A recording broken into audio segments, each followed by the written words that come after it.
ಶ್ರೀಗುರುಭ್ಯೋ ನಮಃ ಹರಿ ಓಂ ಯೋऽन्तಃ ಪ್ರವಿಶ್ಯ ಮಮ ವಾಚಮಿಮಾಂ ಪ್ರಸಪ್ತಾಂ ಸಂಜೀವಯತ್ಯ ಕಿಲ ಶಕ್ತಿಧರಸ್ವಧಾಮ್ನಾ ಅನ್ಯಾಂಶ್ಚ ಹಸ್ತಚರಣಶ್ರವಣತ್ವಗಾದೀನ್ ಪ್ರಾಣಾನ್ ನಮೋ ಭಗವತೆ ಪುರುಷಾಯ ತುಭ್ಯಂ ಭವತಿ ದುರ್ಭಾವಾದೇಡಮೋ ಕೋಪಿ ವಾಗ್ಮಿ ಜಡಮತಿರಪಿ ಜಂತುರ್ಜಾಯತೆ ಪ್ರಾಜ್ಞಮೌಲಿಃ सकलवचनचेतो देवता भारती सा मम वचति दत्तां सन्निधिं मानसे च तपो विद्याविरक्त्या सद्गुणौघाकरानहं वादिराजगुरून् वन्दे हयग्रीवपदाश्रयान् पूज्याय राघवेन्द्राय सत्यधर्मरताय च विदतां कल्पवृक्षाय नमतां कामधेनवे ब्रह्मचर्य हरिप्रीतिसुविद्या वादशालिनः इष्टदान् कष्टार्तॄन्नः विद्यामान्यान् मुनीन् नुमः ಶ್ರೀಗುರುಭ್ಯೋ ನಮಃ.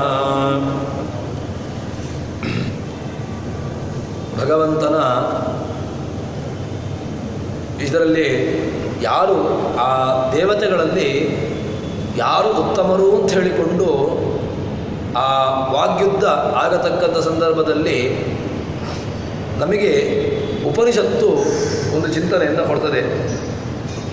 ಯಾವ ದೇವತೆಗಳು ಅಧೀನ, ಯಾರು ಇನ್ನೊಬ್ಬರ ಅಧೀನರಾಗಿದ್ದಾರೆ ಎಂಬುದಕ್ಕೆ ನಮಗೆ ಪ್ರಸಿದ್ಧವಾಗಿ ನಾವು ಎಲ್ಲ ಕಡೆ ತಿಳಿದಿರತಕ್ಕಂತಹ ಒಂದು ದೃಷ್ಟಾಂತವನ್ನು ನಮಗೆ ಈ ಛಾಂದೋಗ್ಯೋಪನಿಷತ್ತು ತಿಳಿಸಿಕೊಡ್ತದೆ. ಅದೇನು ಅಂತ ಕೇಳಿದರೆ, ಯಾರು ಶ್ರೇಷ್ಠರು ಎಂಬುದಾಗಿ ಕೇಳಿದಾಗ ಅದರಲ್ಲಿ ಮುಖ್ಯವಾಗಿ ಪ್ರಾಣ ಅಹಂ ಶ್ರೇಯಾನ್ ಅಂತ ಹೇಳಿಕೊಂಡು ಅಲ್ಲಿ ಅಗ್ನಿ ಮೊದಲಿಗೆ ಆರಂಭದಲ್ಲಿ ಅಗ್ನಿ ತಾನು ಶ್ರೇಷ್ಠ ಎಂಬುದಾಗಿ ಹೇಳ್ತಾರೆ. ಆವಾಗ ಅದಕ್ಕೊಂದು ಶರೀರ ಬೇಕು. ಅದು ಯಾವ ಶರೀರ ಅಂತ ಕೇಳಿದರೆ ಮುಖ್ಯವಾಗಿ ಅಲ್ಲಿ ಅವರು ಆಶ್ರಯಿಸಿಕೊಂಡಿರತಕ್ಕಂತಹ ಶರೀರ ಯಾವುದು ಕೇಳಿದ್ರೆ ದೃಷ್ಟಾಂತಕ್ಕೆ ಒಂದು ಬ್ರಹ್ಮನ ಶರೀರವನ್ನು ಅಧಿಷ್ಠಾನವನ್ನಾಗಿ ಇಟ್ಟುಕೊಳ್ತಾರೆ. ಬ್ರಹ್ಮ ಎಂಬಂತಹ ಆ ಅಧಿಷ್ಠಾನದಲ್ಲಿ ಆರಂಭದಲ್ಲಿ ತಾನು ಶ್ರೇಷ್ಠನು ಎಂಬುದಾಗಿ ಹೇಳ್ತಾನೆ. ಆಗ ಏನಾಯಿತು ಅಂತ ಕೇಳಿದಾಗ ಅಲ್ಲಿ ಆ ಅಗ್ನಿಯ ಅಲ್ಲಿಂದ ಆ ದೇಹದಿಂದಾಗಿ ಹೊರಟು ಹೋದಾಗ ಕೇವಲ ಇಂದ್ರಿಯಗಳಲ್ಲಿ ಯಾವುದು ಆ ವಾಗೀಂದ್ರಿಯದಲ್ಲಿರತಕ್ಕಂತಹ ಅಥವಾ ಚಕ್ಷುರಿಂದ್ರಿಯದಲ್ಲಿರತಕ್ಕಂತಹ ದೇವತೆ ಹೊರಟು ಹೋದ ಹೊರತು ದೇಹದಲ್ಲಿ ಯಾವುದೇ ರೀತಿಯಾಗಿರತಕ್ಕಂತಹ ವ್ಯತ್ಯಾಸವಾಗಲಿಲ್ಲ. ತದನಂತರದಲ್ಲಿ ಎರಡನೇ ಸ್ಥಾನದಲ್ಲಿ ಹೇಳಿರತಕ್ಕಂತಹ ಒಂದು ದೃಷ್ಟಾಂತವನ್ನು ಕೊಟ್ಟದ್ದು ಯಾವುದು ಅಂತ ಕೇಳಿದರೆ ಅವರು ಮುಂದಿನ ದೃಷ್ಟಾಂತ ಬರೋದು ಚಕ್ಷು ಅಂತ ಹೇಳಿಕೊಂಡು, ಚಕ್ಷುರಿಂದ್ರಿಯದಲ್ಲಿ ಇರತಕ್ಕಂತಹ ಒಬ್ಬ ಅಧಿಪತಿ ಅವನು ಇರ್ತಾನೆ. ಆ ಚಕ್ಷುರಿಂದ್ರಿಯದ ಅಭಿಮಾನಿಯಾಗಿರತಕ್ಕಂತಹ ದೇವತೆ ಎಲ್ಲಿ ತನಕ ಹೇಳ್ತಾ ಅಂತ ಕೇಳಿದ್ರೆ ತತ್ ಸಂವತ್ಸರಂ ಪ್ರೋತ್ಯ ಅಂತ, 1 ಸಂವತ್ಸರಗಳ ಕಾಲ ಅವನು ಆ ದೇಹವನ್ನು ಬಿಟ್ಟು ಹೋದಂತೆ. ಬಿಟ್ಟು ಹೋದರೂ ಕೂಡ ದೇಹದಲ್ಲಿ ಯಾವುದೇ ರೀತಿಯಾಗಿರತಕ್ಕಂಥ ವ್ಯತ್ಯಾಸವಾಗಿಲ್ಲ ಎಂಬುದಾಗಿ ಹೇಳ್ತಾರೆ. ತದನಂತರದಲ್ಲಿ ಶ್ರೋತ್ರೇಂದ್ರಿಯ, ಆ ಶ್ರೋತ್ರೇಂದ್ರಿಯದ ಅಧಿಪತಿಯಾಗಿರತಕ್ಕಂಥ ದೇವತೆಗಳು, ದಿಗ್ದೇವತೆಗಳು, ಅವರು ಆ ಬ್ರಹ್ಮ ಎಂಬಂತಹ ಶರೀರದಲ್ಲಿ ಅವರು ಹೊರಟು ಹೋಗ್ತಾರೆ. ಆವಾಗ ಏನಾಯಿತು ಅಂತ ಕೇಳಿದ್ರೆ ಶ್ರವಣೇಂದ್ರಿಯದಿಂದ ಏನು ನಮಗೆ ಜ್ಞಾನ ಬರಬೇಕು ಅದು ಬರಲಿಲ್ಲ ಅಷ್ಟೇ ಹೊರತು ದೇಹದಲ್ಲಿ ಆಗತಕ್ಕಂತಹ ಕ್ರಿಯೆ ಅದು ಸಹಜವಾಗಿ ನಡೀತಾ ಇರ್ತದೆ. ಹೀಗೆ ಅವರಲ್ಲಿಯೂ ಕೂಡ ಆ ಶ್ರೇಷ್ಠತ್ವದ ನಿರ್ಧಾರ ಆಗಿಲ್ಲ. ಮತ್ತೆ ಪುನಃ ಅವನು ಆ ದೇವತೆ, ಆ ಶ್ರೋತ್ರೇಂದ್ರಿಯದ ಅಭಿಮಾನಿ ದೇವತೆ ಮತ್ತೆ ಪುನಃ ಬಂದು ಸೇರಿಕೊಳ್ತಾನೆ. ತದನಂತರದಲ್ಲಿ ರುದ್ರದೇವರು, ಮನಸ್ಸಿನ ಕಾರಕರಾಗಿರತಕ್ಕಂತಹ ರುದ್ರದೇವರು, ಅವರು ಆ ದೇಹವನ್ನು, ಆ ರುದ್ರದೇವರ ಶರೀರವನ್ನು ಬಿಟ್ಟು ಹೋಗ್ತಾರಂತೆ. ಅವರು ಬಿಟ್ಟು ಹೋದಾಗಲೂ ಕೂಡ ಏನಾಯಿತು ಅಂತ ಕೇಳಿದರೆ ಆ ಮನೋಭಿಮಾನಿಯಾಗಿರತಕ್ಕಂತಹ ರುದ್ರದೇವರ ಪ್ರೇರಣೆ ಇಲ್ಲವಾದ್ದರಿಂದಾಗಿ ಕೇವಲ ಶರೀರದಲ್ಲಿರ್ತಕ್ಕಂತಹ ಉಸಿರಾಟ, ಅದೇ ರೀತಿಯಾಗಿ ಮಾತನಾಡುವಿಕೆ, ನೋಡುವಿಕೆ, ಕೇಳುವಿಕೆ ಇದೆಲ್ಲವೂ ಕೂಡ ಆಗ್ತಾ ಇತ್ತು. ಮತ್ತು ಕೊನೆಯಲ್ಲಿ ಹೇಳ್ತಾರೆ, ಅತಃ ಪ್ರಾಣ ಉಚ್ಚಿಕ್ರಮಿಷನ್ ಯಥಾ ಸ್ವಹಯ ಷಟ್ವಿಂಶಗೂನ್ ಸಂಖಿದೇತ್ ಏವಂ ಇತರಾನ್ ಪ್ರಾಣಾನ್ ಸಮಖಿದತ್ ಅಂತ ಹೇಳಿಕೊಂಡು ಉತ್ತರವನ್ನು ಕೊಡ್ತಾರೆ. ತದನಂತರದಲ್ಲಿ ಪ್ರಾಣದೇವರು ಆ ದೇಹದಿಂದ ಶರೀರವನ್ನು ಹೊರಟು ಹೋಗ್ತಾರೆ. ಪ್ರಾಣದೇವರು ಆ ಶರೀರದಿಂದಾಗಿ ಹೊರಟು ಹೋದಾಗ ಏನಾಯಿತು ಅಂತ ಕೇಳಿದರೆ ಆ ಬ್ರಹ್ಮದೇವರ ಶರೀರವನ್ನು ಬಿಟ್ಟು ಹೋದಾಗ ಅದು ಎಲ್ಲವನ್ನು ಕೂಡ ಇಂದ್ರಿಯ ಇಂದ್ರಿಯಾಭಿಮಾನ ದೇವತೆಗಳು. ಅದನಂತರದಲ್ಲಿ ಎಲ್ಲರೂ ಕೂಡ ಬೀಳ್ಲಿಕ್ಕೆ ಶುರುವಾದರಂತೆ. ಯಾರಲ್ಲೂ ಕೂಡ ಯಾವಾಗ ಪ್ರಾಣದೇವರು ವಾಯುದೇವರು ಮೇಲಕ್ಕೆ ಹೋಗ್ಲಿಕ್ಕೆ ಶುರು ಮಾಡಿದ್ರೋ ಆವಾಗ ಉಳಿದ ದೇವತೆಗಳಿಗೂ ಕೂಡ ಆ ದೇಹದಲ್ಲಿರಲಿಕ್ಕಾಗಲಿಲ್ಲ. ಅದು ಹೇಳ್ತಾರೆ, ಇತರಾನ್ ಪ್ರಾಣಾನ್ ಸಮಕಿದತ್ ತಂಭ ಅಭಿಸಮೇತ್ಯೋಚ್ಛು, ನೀನಿರಬೇಕು ಅಂತ ಹೇಳಿಕೊಂಡು ದೇವತೆಗಳು ಆ ಪ್ರಾಣದೇವರಲ್ಲಿ ಪ್ರಾರ್ಥನೆಯನ್ನು ಮಾಡಿದರಂತೆ. ನೀನು ಹೋಗಬಾರ್ದು, ನೀನಿದ್ರೆ ಮಾತ್ರ ನಮಗೆ ಈ ದೇಹದಲ್ಲಿ ಅಸ್ತಿತ್ವ. ಸಹಜವಾಗಿ ನಾವು ಕೂಡ ಈ ದೇಹದಲ್ಲಿ ಈ ರೀತಿಯಾಗಿರತಕ್ಕಂಥ ಒಂದು ಚಿಂತನೆಯನ್ನು ಇಟ್ಟುಕೊಳ್ಳಬೇಕು. ನಮ್ಮಲ್ಲಿರತಕ್ಕಂತಹ ವಾಗಿಂದ್ರಿಯ ಮಾತಿಲ್ಲ ಅಂತಾದರೆ ಬದುಕಬಹುದು. ಯಾಕೆ? ಬೇರೆ ಏನೋ ಕಾರ್ಯವನ್ನು ಮಾಡಿಕೊಂಡು ತಾನು ಜೀವನವನ್ನು ಮಾಡ್ಬೋದು. ಕೇಳುವುದಿಲ್ಲ ಅಂತಾದರೆ ಯಾವುದೋ ರೀತಿಯಾಗಿರ್ತಕ್ಕಂತಹ ಇನ್ನಿತರ ಯಾವುದೋ ಒಂದು ಕಾರ್ಯವನ್ನು ಮಾಡ್ಬೋದು. ಕಾಣೋದಿಲ್ಲ ಅಂತಾದರೆ ಅದಕ್ಕೆ ಆಗಿರತಕ್ಕಂತಹ ವ್ಯವಸ್ಥೆಯಲ್ಲಿ ತಾನು ಜೀವನವನ್ನು ನಡೆಸ್ಬೋದು. ಆದರೆ ಪ್ರಾಣ ಇಲ್ಲ ಅಂತಾದರೆ ದೇಹದಲ್ಲಿ ಕೂತ್ಕೊಂಡಾದರೂ ಏನು ಮಾಡಲಿಕ್ಕೆ ಸಾಧ್ಯ? ಯಾವ ಇಂದ್ರಿಯಗಳಿದ್ದರೂ ಕೂಡ ಪ್ರಯೋಜನವಿಲ್ಲ. ಆದರೆ ಏನಾಯಿತು ಅಂತ ಕೇಳಿದರೆ, ಇದು ಪ್ರಸಿದ್ಧವಾಗಿರತಕ್ಕಂಥ ಒಂದು ದೃಷ್ಟಾಂತ.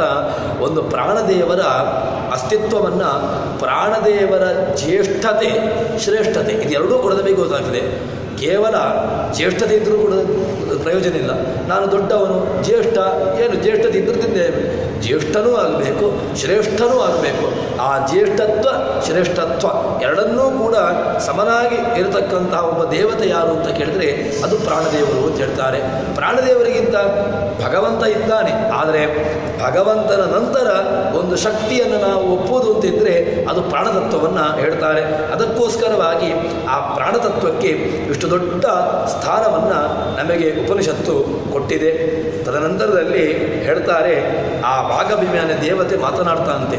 ಏನು ಅಂತ ಕೇಳಿದ್ರೆ, ಅತಹೈನಂ ವಾಗುವಾಚ ಯದಯಂ ವಸಿಷ್ಠಾಸ್ಮಿ ತ್ವಂ ತದ್ವಸಿಷ್ಠೋಸಿ. ನಾನು ದೊಡ್ಡವನು ಅಂತಾಗಿದ್ದೇನೆ ಅಂತಾದರೆ, ನಾನು ಒಂದು ನನ್ನ ಕ್ರಿಯೆಯನ್ನು ಮಾಡ್ತಾ ಇದ್ದೇನೆ ಅಂತಾದರೆ ಅದು ಹೇಗೆ ಮಾಡ್ತಾ ಇದ್ದೇನೆ ಅಂತ ಕೇಳಿದ್ರೆ, ತ್ವಂ ನಿನ್ನ ಅಧೀನವಾಗಿ ನಾನು ಮಾಡ್ತಾ ಇದ್ದೇನೆ. ಚಕ್ಷು, ನಾನು ಇಲ್ಲಿ ಪ್ರತಿಷ್ಠಿತನಾಗಿದ್ದೇನೆ ಅಂತ ಹೇಳಿದ್ರೆ ಕಣ್ಣು ಕಾಣಬೇಕು. ನಮಗೆ ಕಣ್ಣು ಕಾಣಬೇಕು ಅಂತಾದರೆ ಏನಾಗಬೇಕು? ಕಣ್ಣಿನ ಅಧಿಪತಿಯಾಗಿರ್ತಕ್ಕಂತಹ ಚಕ್ಷುರಿಂದ್ರಿಯದ ಅಧಿಪತಿಗಳಾಗಿರ್ತಕ್ಕಂತಹ ಸೂರ್ಯ ಚಂದ್ರರು, ಇಂದ್ರಾದಿ ದೇವತೆಗಳು ಎಲ್ಲರೂ ಕೂಡ ತಮ್ಮ ತಮ್ಮ ಕಾರ್ಯವನ್ನು ಮಾಡಬೇಕು. ತಮ್ಮ ಕಾರ್ಯವನ್ನು ಮಾಡಿದ್ದರಿಂದಾಗಿ ಅಲ್ಲಿರತಕ್ಕಂತಹ ಎಲ್ಲ ಇಂದ್ರಿಯಗಳು ಅದು ಸಾರ್ಥಕವಾಗಿ ಅದು ಇರಲಿಕ್ಕೆ ಸಾಧ್ಯ ಎಂಬುದನ್ನು ನಮಗೆ ಈ ಒಂದು ಸಣ್ಣ ದೃಷ್ಟಾಂತದ ಮೂಲಕವಾಗಿ ನಮಗೆ ಇದನ್ನು ತೋರಿಸಿಕೊಡ್ತಾರೆ. ನಾನು ಪ್ರತಿಷ್ಠಿತನಾಗಿದ್ದೇನೆ ಅಂತಂದರೆ, ಕಣ್ಣು ಪ್ರತಿಷ್ಠಿತವಾಗಿದೆ ಅಂತ ಹೇಳಿದರೆ ಆ ಚಕ್ಷುರಿಂದ್ರಿಯದ ಅಭಿಮಾನಿಯಾಗಿರ್ತಕ್ಕಂಥ ಸೂರ್ಯಚಂದ್ರರು ಇದ್ದಾರೆ ಅಂತ ಹೇಳ್ತಾರೆ. ಹೀಗೆ ಎಲ್ಲ ದೇವತೆಗಳು ಕೂಡ ಆ ಪ್ರಾಣದ ಬಳಿ ಪ್ರಾರ್ಥನೆಯನ್ನು ಮಾಡ್ತಾರಂತೆ. ನಮ್ಮ ಇರುವಿಕೆಗೆ ನಿನ್ನ ಕಾರಣ, ನಿನ್ನ ಅಧೀನವಾಗಿ ನಾವಿರುವಿಕೆ ಎಂಬುದನ್ನು ಅವರು ದೇವತೆಗಳು ಕೂಡ ಇದನ್ನು ತಿಳ್ಕೊಳ್ತಾರೆ. ಹೀಗೆ ಆ ದೇವತೆಗಳಲ್ಲಿ ಶ್ರೇಷ್ಠರು ಅಂತ ಯಾರೋ ಗೊತ್ತಾಯಿತು. ಆಮೇಲೆ ಯಾರು ಜ್ಯೇಷ್ಠರು ಶ್ರೇಷ್ಠರು ಈ ಎರಡೂ ಕೂಡ ಗೊತ್ತಾದ ಮೇಲೆ ಅದನ್ನು ಒಂದು ಭಾಷ್ಯದ ಮೂಲಕವಾಗಿ ನಮಗೆ ಅದನ್ನು ತಿಳಿಯಬಡಿಸ್ತಾರೆ. ಯಾಕೆಂದರೆ ನಮಗೆ ಉಪನಿಷತ್ತುಕಾರರು ಅದನ್ನು ದೃಷ್ಟಾಂತವನ್ನು ಕೊಟ್ಟರು. ಇದು ಉಪನಿಷತ್ತು, ಅದು ಅನಾದಿಯಾಗಿರ್ತಕ್ಕಂತಹದ್ದು ಹೌದು. ಆದರೆ ಅದಕ್ಕೆ ಸಮಾನವಾಗಿರ್ತಕ್ಕಂಥ ಒಂದು ಆ ವಾಕ್ಯವನ್ನು ಕೊಡ್ತಾರೆ. ಸರ್ವೇಂದ್ರಿಯಾಣಾನ್ ವ್ಯಾಪಾರಾನ್ ಪ್ರಾಣ ಏವ ಕರೋತ್ಯಯಂ ಇಂದ್ರಿಯಸ್ಥಃ ಪೃಥಕ್ ಚಾಸೌ ಶಕ್ತೋಪಿ ಸ್ವಯಮೇವತು. ಅಲ್ಲಿ ಹೇಳ್ತಾರೆ, ಎಲ್ಲ ದೇವತೆಗಳು ಇಂದ್ರಿಯಾಣ ವ್ಯಾಪಾರಾನ್, ಎಲ್ಲ ಇಂದ್ರಿಯಗಳ ವ್ಯಾಪಾರವನ್ನು, ಇಂದ್ರಿಯಗಳಲ್ಲಿ ವ್ಯಾಪಾರಗಳು ಆಗ್ತದಲ್ವ? ಕಿವಿ ಕೇಳ್ತದೆ, ಕಣ್ಣು ನೋಡ್ತದೆ, ಕಾಲು ಗಮನ ಎಂಬಂತಹ ಕ್ರಿಯೆಯನ್ನು ಮಾಡ್ತದೆ, ಕೈ ತನ್ನದೇ ಆಗಿರತಕ್ಕಂತಹ ವ್ಯಾಪಾರವನ್ನು ಮಾಡ್ತದೆ. ಹೀಗೆ ಎಲ್ಲ ಇಂದ್ರಿಯಗಳು ವ್ಯಾಪಾರವನ್ನು ಮಾಡೋದು ಯಾರು ಅಂತ ಕೇಳಿದ್ರೆ ಪ್ರಾಣ ಏವ ಕರೋತ್ಯಯಂ, ಪ್ರಾಣದೇವರೇ ಮಾಡುವಂತಹದ್ದು ಎಂಬುದನ್ನು ನಮಗೆ ತೋರಿಸ್ತಾರೆ. ಮತ್ತೊಂದೇನು ಅಂತ ಕೇಳಿದ್ರೆ, ಇದನ್ನು ಇಂದ್ರಿಯಸ್ಥಃ ಪೃಥಕ್ ಚಾಸೋ ಶಕ್ತೋಪಿ ಸ್ವಯಮೇವತು. ಅವರು ಹೇಳ್ಬೋದಲ್ವ, ಅವರವರೇ ಮಾಡ್ತಾ ಇದ್ದಾರೆ ಅಂತ ಹೇಳ್ಬೋದಲ್ವ? ಆಯಾ ಇಂದ್ರಿಯಗಳೇ ಮಾಡ್ತಾ ಇದೆ, ಸಾಧ್ಯವೇ ಇಲ್ಲ. ಆಯಾ ಇಂದ್ರಿಯಗಳಲ್ಲಿ ಇಂದ್ರಿಯಸ್ಥಃ, ಇಂದ್ರಿಯಗಳಲ್ಲಿ ತಾನು ಕೂತು ಅಲ್ಲಿ ವ್ಯಾಪಾರಗಳನ್ನು ಅವನು ಮಾಡ್ತಾನೆ. ಇಲ್ಲದಿದ್ದರೆ ಸ್ವಾತಂತ್ರ್ಯವಾಗಿ ಯಾವ ಇಂದ್ರಿಯಗಳಿಗೂ ಕೂಡ ಸ್ವತಂತ್ರ ಕರ್ತೃತ್ವವನ್ನು ಹೇಳಲಿಕ್ಕಾಗೋದಿಲ್ಲ. ಶಕ್ತೋಪಿ ಸ್ವಯಮೇವತು, ತಾನೇ ಅಲ್ಲಿದ್ದುಕೊಂಡು ಅಲ್ಲಿ ಅವನು ವ್ಯಾಪಾರಗಳನ್ನು ಮಾಡ್ತಾ ಇದ್ದಾನೆ ಅಂತ ಹೇಳ್ತಾರೆ. ತದನಂತರದಲ್ಲಿ ಎಲ್ಲ ಇಂದ್ರಿಯಗಳ ನಿಯಾಮಕ, ಇಂದ್ರಿಯಗಳು ನಿಯಾಮಕ, ಇಂದ್ರಿಯದ ಅಧಿಪತಿಗಳು, ಇಂದ್ರಿಯದ ದೇವತೆಗಳು ಕೂಡ ಭಗವಂತನ ಆ ಪ್ರಾಣದೇವ ಅಧೀನ ಎಂಬುದನ್ನು ನಮಗೆ ಹೇಳ್ತಾರೆ. ವ್ಯಾಪಾರ್ಯಂ ಮನಸಾ ಸರ್ವಂ ಅತಃ ಪಶ್ಚಾತ್ ಸಂಸ್ಕೃತಿ ಅಂತ ಎಲ್ಲ ಇಂದ್ರಿಯಗಳಲ್ಲಿ ವ್ಯಾಪಾರವನ್ನು ಮಾಡ್ತಾರೆ. ಅಲ್ಲಿ ಆಯಾಯ ವ್ಯಾಪಾರವನ್ನು ಅವರವರೇ ಮಾಡ್ತಾರೆ ಅಂತಾದರೆ ಈ ಪ್ರಾಣದೇವ ಸನ್ನಿಧಾನ, ಪ್ರಾಣದೇವರು ಇದ್ದಾರೆ ಅಂತಾದರೆ ಏನು ಉಪಯೋಗ ಇಲ್ಲದಿದ್ದಾರೆ ಅಂತ ಹೇಳಬೇಕಾ ಅಂತ ಪ್ರಸಂಗ. ಪ್ರಾಣದೇವರ ಕರ್ತೃತ್ವ ಏನು, ಪ್ರಾಣದೇವರಿಗೆ ಶಕ್ತಿ ಏನು ಅಂತಾಯಿತು. ಪ್ರಾಣದೇವರಿಗೆ ಕೇವಲ ಒಂದು ಯಾವುದೋ ಒಂದು ಸುಮ್ಮನೆ ಏನೋ ಒಂದು ಕೆಲಸವನ್ನು ಮಾಡಿಕೊಂಡು ದೇಹದಲ್ಲಿದ್ದಾರೆ ಅಂತ ಹೇಳಿದ್ರೆ ಆ ರೀತಿಯಾಗಿ ನಾವು ದೇಹದಲ್ಲಿ ಹೇಳಲಿಕ್ಕೆ ಬರೋದಿಲ್ಲ. ಅದಕ್ಕೋಸ್ಕರವಾಗಿ ಪ್ರಾಣದೇವರ ಕರ್ತೃತ್ವ ಅದು ಪೂರ್ಣವಾಗಿರತಕ್ಕಂಥದ್ದು ಎಂಬುದನ್ನು, ಅದಕ್ಕೆ ಬೇಕಾಗಿರತಕ್ಕಂತಹ ದೃಷ್ಟಾಂತವನ್ನು ಕೂಡ ನಮಗೆ ಕೊಡ್ತಾರೆ. ತದನಂತರದಲ್ಲಿ ಇಲ್ಲಿ ನಮಗೆ ಇನ್ನೊಂದು ಸಣ್ಣ ಒಂದು ವಿಷಯವನ್ನು ಹೇಳ್ತಾರೆ.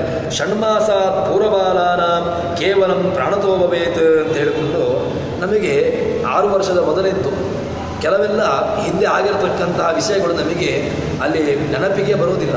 ಯಾಕೆ ಅಂತ ಕೇಳಿದ್ರೆ ಮನೋಭಿಮಾನಿಯಾಗಿರ್ತಕ್ಕಂತಹ ರುದ್ರದೇವರ ಸನ್ನಿಧಾನ ಅಲ್ಲಿ ಕಮ್ಮಿ ಇರ್ತದಷ್ಟೇ ಹೊರತು ರುದ್ರದೇವರಿಲ್ಲ ಅಂತಿಲ್ಲ. ರುದ್ರದೇವರ ಅನುಗ್ರಹ, ರುದ್ರದೇವರ ಏನು ಆ ವ್ಯಾಪಾರ ಇದೆ ಅದು ಕಮ್ಮಿ ಇರುವುದರಿಂದಾಗಿ ನಮಗೆ ನಮಗೆ ಅಷ್ಟು ವರ್ಷದ ಹಿಂದಿನೊಂದು ಬೇಡ, ನಮಗೆ ನಿನ್ನೆ ಆಗಿರತಕ್ಕಂತಹ ವಿಷಯವನ್ನೇ ನಮಗೆ ಇವತ್ತೇನು ಅಂತ ನಮಗೆ ನೆನಪಿರೋದಿಲ್ಲ. ಪಾಠ ಮಾಡಿದ್ದನ್ನು ಏನು ಮಾಡಿದ್ದೇವೆ ಅಂತ ನಮಗೆ ಗೊತ್ತಾಗುವುದಿಲ್ಲ. ಇನ್ನು ಪಾಠ ಮಾಡಿದ್ದನ್ನು ನೆನಪಿರುವಂತಹದ್ದು ಹೇಗೆ ನೆನಪಿರಲಿಕ್ಕೆ ಸಾಧ್ಯ? ಅದಕ್ಕೋಸ್ಕರವಾಗಿ ಆ ರುದ್ರದೇವರ ಅನುಗ್ರಹ ಇದ್ದರೆ ಮಾತ್ರ ನಮಗೆ ಈ ರೀತಿಯಾಗಿ ಆ ಎಲ್ಲ ವಿಷಯಗಳು ಕೂಡ ಅದು ನೆನಪಿರಲಿಕ್ಕೆ ಸಾಧ್ಯ ಎಂಬುದನ್ನು ಹೇಳ್ತಾರೆ.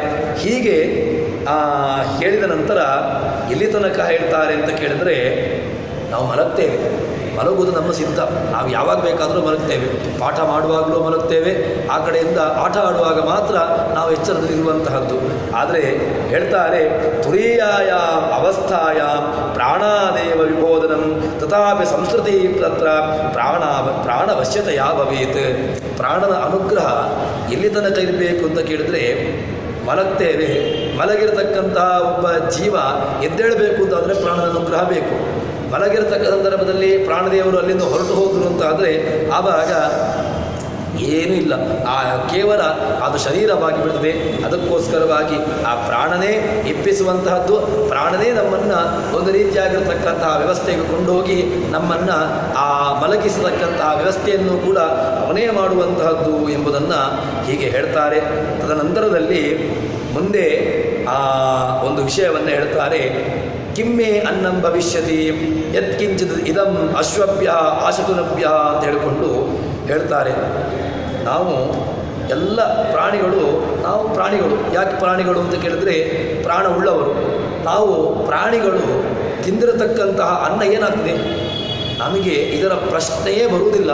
ಕಿಮ್ಮೆ ಅನ್ನಂ ಭವಿಷ್ಯತಿ, ನಾವು ಒಂದು ಸಲ ಚಿಂತಿಸಿದಾಗ ನಮಗೆ ಈ ಒಂದು ವಿಷಯ ಅನುಭವಕ್ಕೆ ಬರ್ತದೆ. ಆಹಾರವನ್ನು ತಿಂತೇವೆ, ಬೆಳಗ್ಗೆ ಆಹಾರವನ್ನು ತಿಂತೇವೆ, ಮತ್ತೆ ಪುನಃ ಮಧ್ಯಾಹ್ನ ಆಹಾರ ತಿಂತೇವೆ, ಮತ್ತೆ ಪುನಃ ರಾತ್ರಿ ಆಹಾರ ತಿಂತೇವೆ. ಅದು ಸಾಕಾಗೋದಿಲ್ಲ ಅಂತ ಹೇಳಿಕೊಂಡು ಮಧ್ಯದಲ್ಲಿ ಪುನಃ ನಮ್ಮ ಕಸ ಕಡ್ಡಿ ಅಂತ ಹೇಳಿಕೊಂಡು ಯಾವುದ್ಯಾವುದೋ ವಿಷಯಗಳನ್ನು ಮತ್ತೆ ಪುನಃ ಬಾಯಿಗೆ ಹಾಕ್ತಾ ಇರ್ತೇವೆ. ಆ ಎಲ್ಲ ಪದಾರ್ಥಗಳು ಏನಾಗ್ತಾ ಉಂಟು, ಅನ್ನ ಹೋಗಿರ್ತಕ್ಕ ನಮಗೆ ಆ ವ್ಯವಸ್ಥೆಯಿಂದಾಗಿ ಏನು ತಟ್ಟೆಯಲ್ಲಿಯೋ ಅಥವಾ ಇರತಕ್ಕಂತಹ ಅನ್ನ ನಮ್ಮ ಕೈಯಿಂದ ಬಾಯಿಗೆ ಹೋದದ್ದು ಮಾತ್ರ ಗೊತ್ತಿದೆ. ಆದರೆ ಒಳಗಿರತಕ್ಕಂತಹ ವ್ಯವಸ್ಥೆ ಏನಾಗಿದೆ, ಜೀರ್ಣವಾಗಿದೆಯೋ ಅಜೀರ್ಣವಾಗಿದೆಯೋ ಅಥವಾ ಏನಾಗಿದೆ ಎಂಬಂತಹದ್ದು ನಮಗೆ ಗೊತ್ತಿಲ್ಲ, ಅಥವಾ ನಮಗೆ ಅದರ ಬಗ್ಗೆ ಪರಿವೆಯೂ ಬೇಕಾಗಿಲ್ಲ. ಆದರೆ ಉಪನಿಷತ್ತು ಅದರ ಬಗ್ಗೆ ನಮಗೆ ಚಿಂತನೆಯನ್ನು ಕೊಡ್ತದೆ. ಕಿಮ್ಮೆ ಅನ್ನಂ ಭವಿಷ್ಯತಿ, ಮೇ ಅನ್ನಂ, ನಾನು ತಿಂದಿರತಕ್ಕಂತಹ ಅನ್ನ ಏನಾಗ್ತದೆ, ಯತ್ಕಿಂಚಿತ್ ಇದಂ, ಯಾರಂದ್ರಲ್ಲ ಎಲ್ಲ ದೇವತೆಗಳಿಂದ ಹಿಡ್ಕೊಂಡು ಅಥವಾ ಇನ್ನಿತರ ಎಲ್ಲ ಪ್ರಾಣಿಗಳು ಕೂಡ ತಿಂತವೆ. ಅವುಗಳಿಗೆ ಯಾವುದು ಯೋಗ್ಯವೋ ಅವುಗಳು ತಿಂತವೆ. ಇದೆಲ್ಲವೂ ಕೂಡ ಏನಾಗ್ತದೆ ಅಂತ ಕೇಳಿದಾಗ ಅದಕ್ಕೆ ಕೇಳ್ತಾರೆ, ಮೊದಲಿಗೆ ಪ್ರಾಣದೇವರನ್ನು ಸ್ವೀಕಾರ ಮಾಡ್ತಾರಂತೆ. ಅದೇ ಕಾರಣದಿಂದಾಗಿ ನಾವು ಮೊದಲಿಗೆ ಪ್ರಾಣಾಹುತಿಗಳನ್ನು ನೀಡುವಂತಹದ್ದು ಅನ್ನ ಎಂಬಂತಹದ್ದು ಯಜ್ಞ. ಆ ಅನ್ನ ಎಂಬಂತಹ ಯಜ್ಞ ಆ ವೈಶ್ವಾನರ ಯಜ್ಞ ಅಂತ ನಾವು ಕರಿತೇವೆ ಅದನ್ನು. ಆ ವೈಶ್ವಾನರ ಯಜ್ಞವನ್ನು ವಿಧಿಪೂರ್ವಕವಾಗಿ ಮಾಡಬೇಕು. ಯಾಕೆ ವಿಧಿಪೂರ್ವಕವಾಗಿ ಅಂತ ಕೇಳಿದ್ರೆ, ಹೇಗೇಗೋ ಅದನ್ನು ಮಾಡುವಂತಹದ್ದು ಅದು ಪ್ರಮಾಣಕ್ಕೆ ನಮಗೆ ಆ ಶಾಸ್ತ್ರಕ್ಕೆ ವಿಹಿತವಲ್ಲ. ಮತ್ತು ಏನು ಮಾಡಬೇಕು ಅಂತ ಕೇಳಿದ್ರೆ, ವಿಧಿವತ್ತಾಗಿ ನಾವು ಅನ್ನಾದಿಗಳನ್ನು ಸ್ವೀಕಾರ ಮಾಡಬೇಕು. ಅನ್ನಾದಿಗಳು ಅಂತ ಹೇಳಿದ್ರೆ ಕೇವಲ ಯಾವುದೋ ಅಕ್ಕಿಯಿಂದ ಮಾಡಿರ್ತಕ್ಕಂತಹದ್ದನ್ನು ಅನ್ನ ಇಲ್ಲ. ಅನ್ನ ಅಂತ ಹೇಳಿದ್ರೆ ಯದತ್ತಿ ತದನ್ನಂ, ಏನೆಲ್ಲ ನಾವು ತಿಂತೇವೆಯೋ ಎಲ್ಲವನ್ನೂ ಕೂಡ ಅನ್ನ ಶಬ್ದದಿಂದಾಗಿ ಹೇಳ್ತಾರೆ. ಯಾಕೆ ಭಗವಂತ ಇಡೀ ಪ್ರಳಯ ಕಾಲದಲ್ಲಿ ಅವನಿಗೆ ಅನ್ನ ಯಾವುದು ಅಂತ ಕೇಳಿದ್ರೆ, ಭಗವಂತ ಇಡೀ ಜಗತ್ತನ್ನು ಪ್ರಳಯ ಮಾಡ್ತಾನೆ. ಭಗವಂತ ಇಡೀ ಜಗತ್ತಿಗೆ ಪ್ರಳಯವನ್ನು ಮಾಡಿದಾಗ ಅವನಿಗೆ ಅನ್ನದ ಸ್ಥಾನದಲ್ಲಿ ಯಾವುದು ಅಂತ ಕೇಳಿದರೆ, ಅವನು ಇಡೀ ಜಗತ್ತನ್ನು ತಾನು ಅನ್ನವಾಗಿ ತಿಂದು ಬಿಡ್ತಾನೆ. ಇಡೀ ಜಗತ್ತನ್ನು ಅನ್ನವಾಗಿ ತಿಂದ ಮೇಲೆ ಜಗತ್ತು ಏನಾಯಿತು? ಭಗವಂತನಿಗೆ ಜಗತ್ತು ಅನ್ನವಾಯಿತು. ಅವನು ತಿನ್ನುವುದರಿಂದಾಗಿ ಜಗತ್ತು ಅನ್ನವಾಯಿತು. ನಮಗೆ ಯಾವುದು ಅನ್ನ ಅಂತ ಕೇಳಿದರೆ, ನಾವು ಯಾವುದೋ ಈ ಒಂದು ದೇಹವನ್ನು ಪೋಷಣೆ ಮಾಡುವುದಕ್ಕೋಸ್ಕರವಾಗಿ ಯಾವುದೋ ಒಂದು ಅನ್ನವನ್ನು ತಿಂತೇವೆ. ಅದು ಯಾವುದೇ ರೀತಿಯಾಗಿರತಕ್ಕಂತಹ ಪದಾರ್ಥಗಳಾಗಲಿ. ಆದ್ದರಿಂದ ಅದರಲ್ಲಿ ತಿಂದಿರತಕ್ಕಂತಹ ಅನ್ನವನ್ನು ನಾವು ಏನು ಮಾಡ್ತೇವೆ ಅಂತ ಕೇಳಿದರೆ, ಅದಕ್ಕೆ ಒಂದು ನಿರ್ಣಯ ಪ್ರಕಾರವಾಗಿ ಪರಿಷೇಕಾದಿಗಳನ್ನು ಮಾಡಿಕೊಂಡು ತನ್ಮೂಲಕವಾಗಿ ಪ್ರಾಣಾದಿ ಪಂಚ ಆಹುತಿಗಳನ್ನು ನೀಡ್ತೇವೆ. ಪ್ರಾಣ, ಅಪಾನ, ಯಾನ, ಉದಾನ, ಸಮಾನ ಅಂತ ಹೇಳಿಕೊಂಡು ಆ ಪ್ರಾಣಾದಿ ಪಂಚ ಆಹುತಿಗಳನ್ನು ನೀಡ್ತೇವೆ. ಮೊದಲಿಗೆ ಅದನ್ನು ನಮ್ಮ ದೇಹದಲ್ಲಿ ಇರತಕ್ಕಂತಹ ಭಗವಂತನಿಗೆ ಬಾಹ್ಯವಾಗಿ ಒಂದನ್ನು ನೈವೇದ್ಯ ಮಾಡುವ ಮೂಲಕವಾಗಿ ಅದನ್ನು ಭಗವಂತನಿಗೆ ಸಮರ್ಪಿಸ್ತೇವೆ. ತದನಂತರದಲ್ಲಿ ಅದನ್ನು ರಮಾದೇವಿ ಅದೇ ರೀತಿಯಾಗಿ ಪ್ರಾಣದೇವರಿಗೆ ಅದನ್ನು ನೈವೇದ್ಯ ಮಾಡ್ತೇವೆ. ಇದೆಲ್ಲ ನೈವೇದ್ಯವನ್ನು ಮಾಡಿದ ಮೇಲೆ ದೇಹಸ್ಥನಾಗಿರತಕ್ಕಂತಹ ಭಗವಂತನಿಗೆ ಅದನ್ನು ಮತ್ತೆ ಪುನಃ ನಾವು ಸಮರ್ಪಣೆಯನ್ನು ಮಾಡ್ತೇವೆ. ದೇಹದಲ್ಲಿರತಕ್ಕಂತಹ ಏನು ಪ್ರಾಣಶಕ್ತಿ ಇದ್ದಾನೆ ಆ ಪ್ರಾಣಶಕ್ತಿಗೆ ನಾವು ಇದನ್ನು ನೈವೇದ್ಯ ಮಾಡ್ತೇವೆ.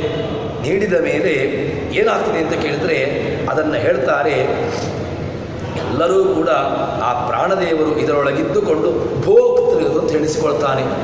ಭಗವಂತ ಭೋಕ್ತೃ ಅಂತ ಹೊರಗಿನ ಪ್ರಪಂಚದಲ್ಲಿ ನಾವು ದೇವರನ್ನು ಭೋಕ್ತೃ ಅಂತ ಹೇಳಿದಾಗ ಅವನ ಸಾರವನ್ನು ಭೋಕ್ತೃ. ಭಗವಂತ ಅಸಾರ ಭೋಕ್ತೃ ಅಲ್ಲ, ಭಗವಂತ ಸಾರಭೋಕ್ತೃವಾಗಿರ್ತಾನೆ. ಇಡೀ ಅಲ್ಲಿರತಕ್ಕಂತಹ ಸಾರ ಏನಿದೆ ಆ ಸಾರವನ್ನು ಅವನು ಸ್ವೀಕಾರ ಮಾಡ್ತಾನೆ. ಒಳಗಿರತಕ್ಕಂಥ ಸಂದರ್ಭದಲ್ಲಿ ಒಳಗಿರುವಾಗಲೂ ಕೂಡ ಭಗವಂತ ಏನು ಮಾಡ್ತಾನೆ ಅಂತ ಕೇಳಿದರೆ, ಆ ಏನು ಸಾರ ಭಾಗ ಇದೆ ಅದರಲ್ಲಿರತಕ್ಕಂಥ ಎಸೆನ್ಸ್ ಅಂತ ಏನು ಹೇಳ್ತೇವೆ, ಆ ಸಾರ ಭಾಗವನ್ನು ಅವನು ಸ್ವೀಕಾರ ಮಾಡ್ತಾನೆ. ಸ್ವೀಕಾರ ಮಾಡಿ ಏನಾಗ್ತದೆ ಅಂತ ಕೇಳಿದ್ರೆ, ದೇಹದಲ್ಲಿ ಬೇರೆ ಬೇರೆ ರೀತಿಯಾಗಿರತಕ್ಕಂತಹ ಅದನ್ನು ಪರಿಣಾಮವಾಗ್ತದೆ. ಮನಸ್ಸಾಗಿ ಪರಿಣಾಮವಾಗ್ತದೆ, ಇನ್ನು ಕೆಲವು ರಕ್ತಾದಿಗಳಾಗಿ ಪರಿಣಾಮವಾಗ್ತದೆ.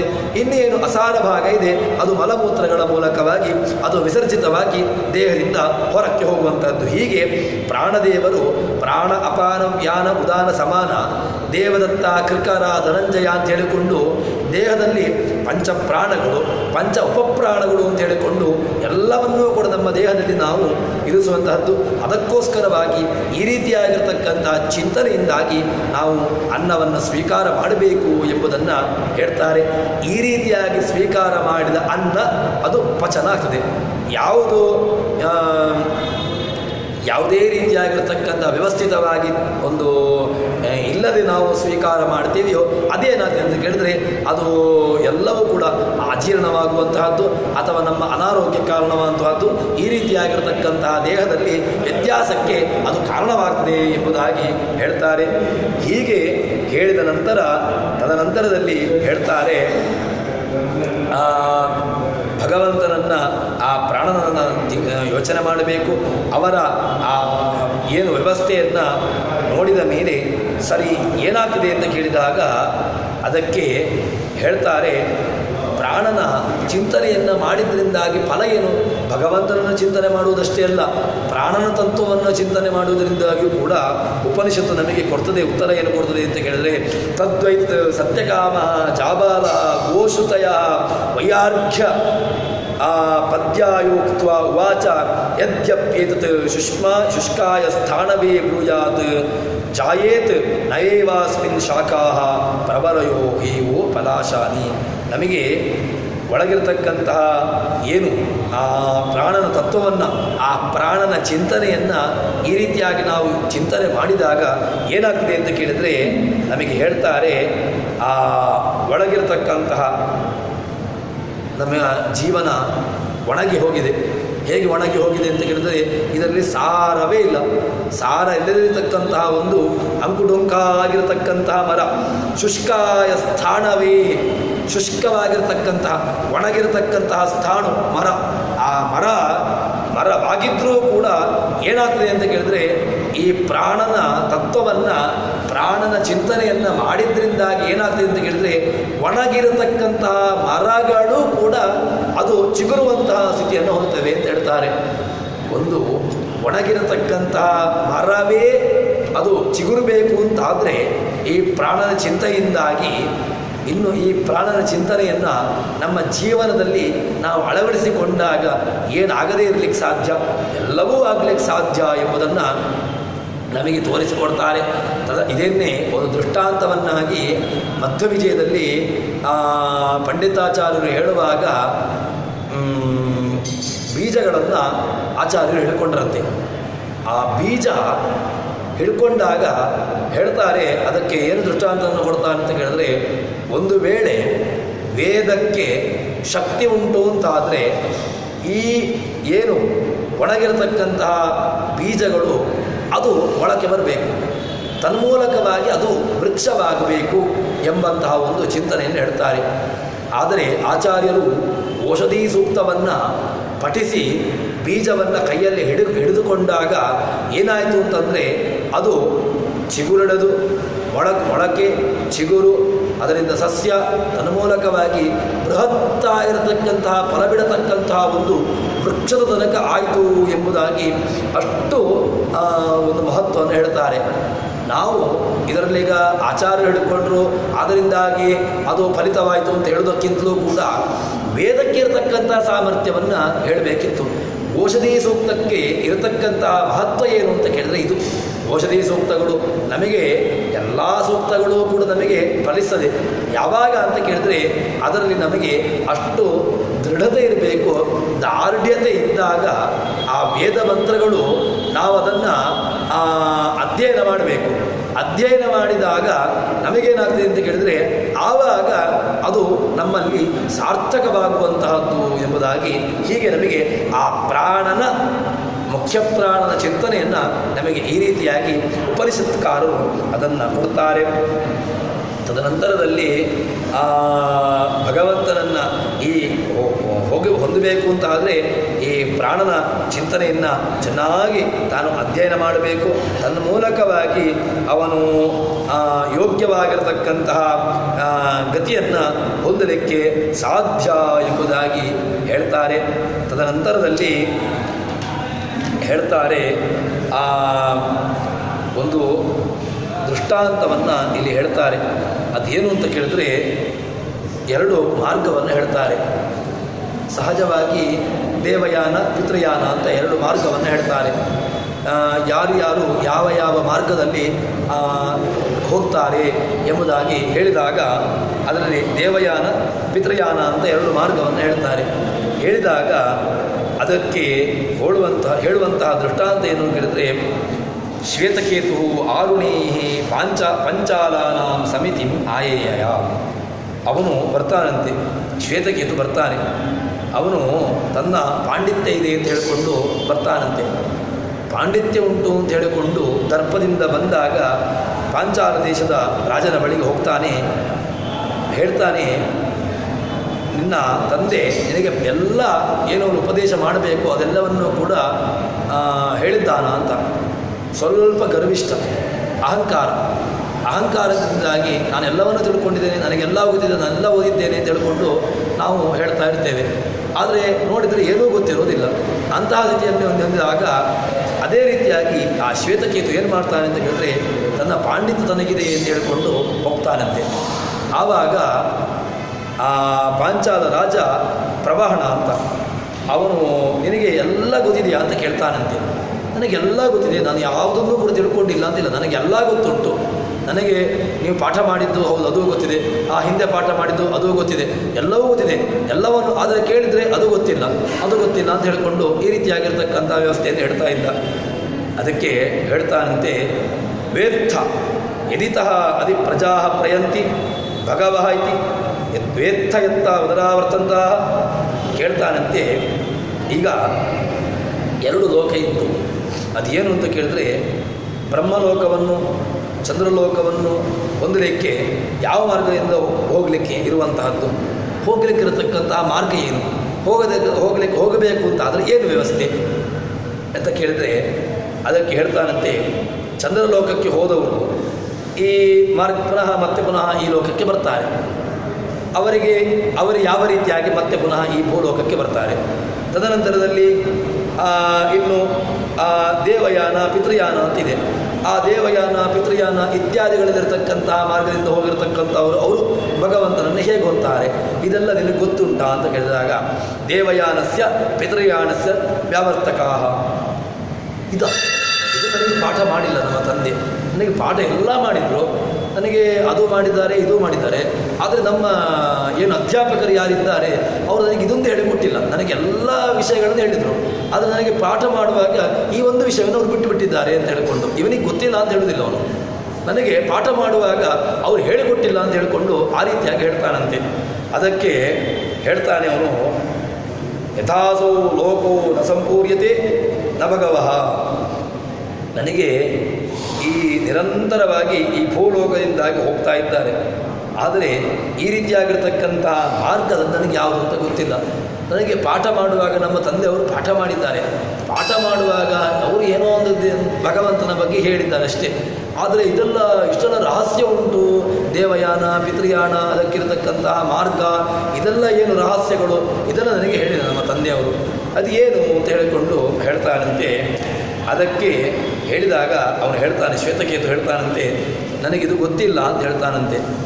ಮತ್ತು ಹೇಳ್ತಾನೆ, ಕಿಮನುಶಿಷ್ಟೋ ಅನುಮೋಚಿತ, ಮತ್ತು ನನಗೆಲ್ಲ ಗೊತ್ತುಂಟು, ನೀನು ಆರಂಭದಲ್ಲಿ ನಾನು ಕೇಳಿದ್ದೇನೆ ನಿನ್ನ ಹತ್ರ, ನನಗೆಲ್ಲ ಗೊತ್ತಿದೆಯಾ ಅಂತ ಕೇಳಿದಾಗ, ನನಗೆಲ್ಲ ಗೊತ್ತಿದೆ, ನನಗೆ ಅದು ಗೊತ್ತಿದೆ ಇದು ಗೊತ್ತಿದೆ ಅಂತ ಹೇಳಿಕೊಂಡು ಆರಂಭದಲ್ಲಿ ಏನು ನಿನ್ನ ಪಾಂಡಿತ್ಯವನ್ನು ಪ್ರದರ್ಶನ ಮಾಡಿರ್ತಕ್ಕಂಥವು ನೀನೇ ತಾನೆ.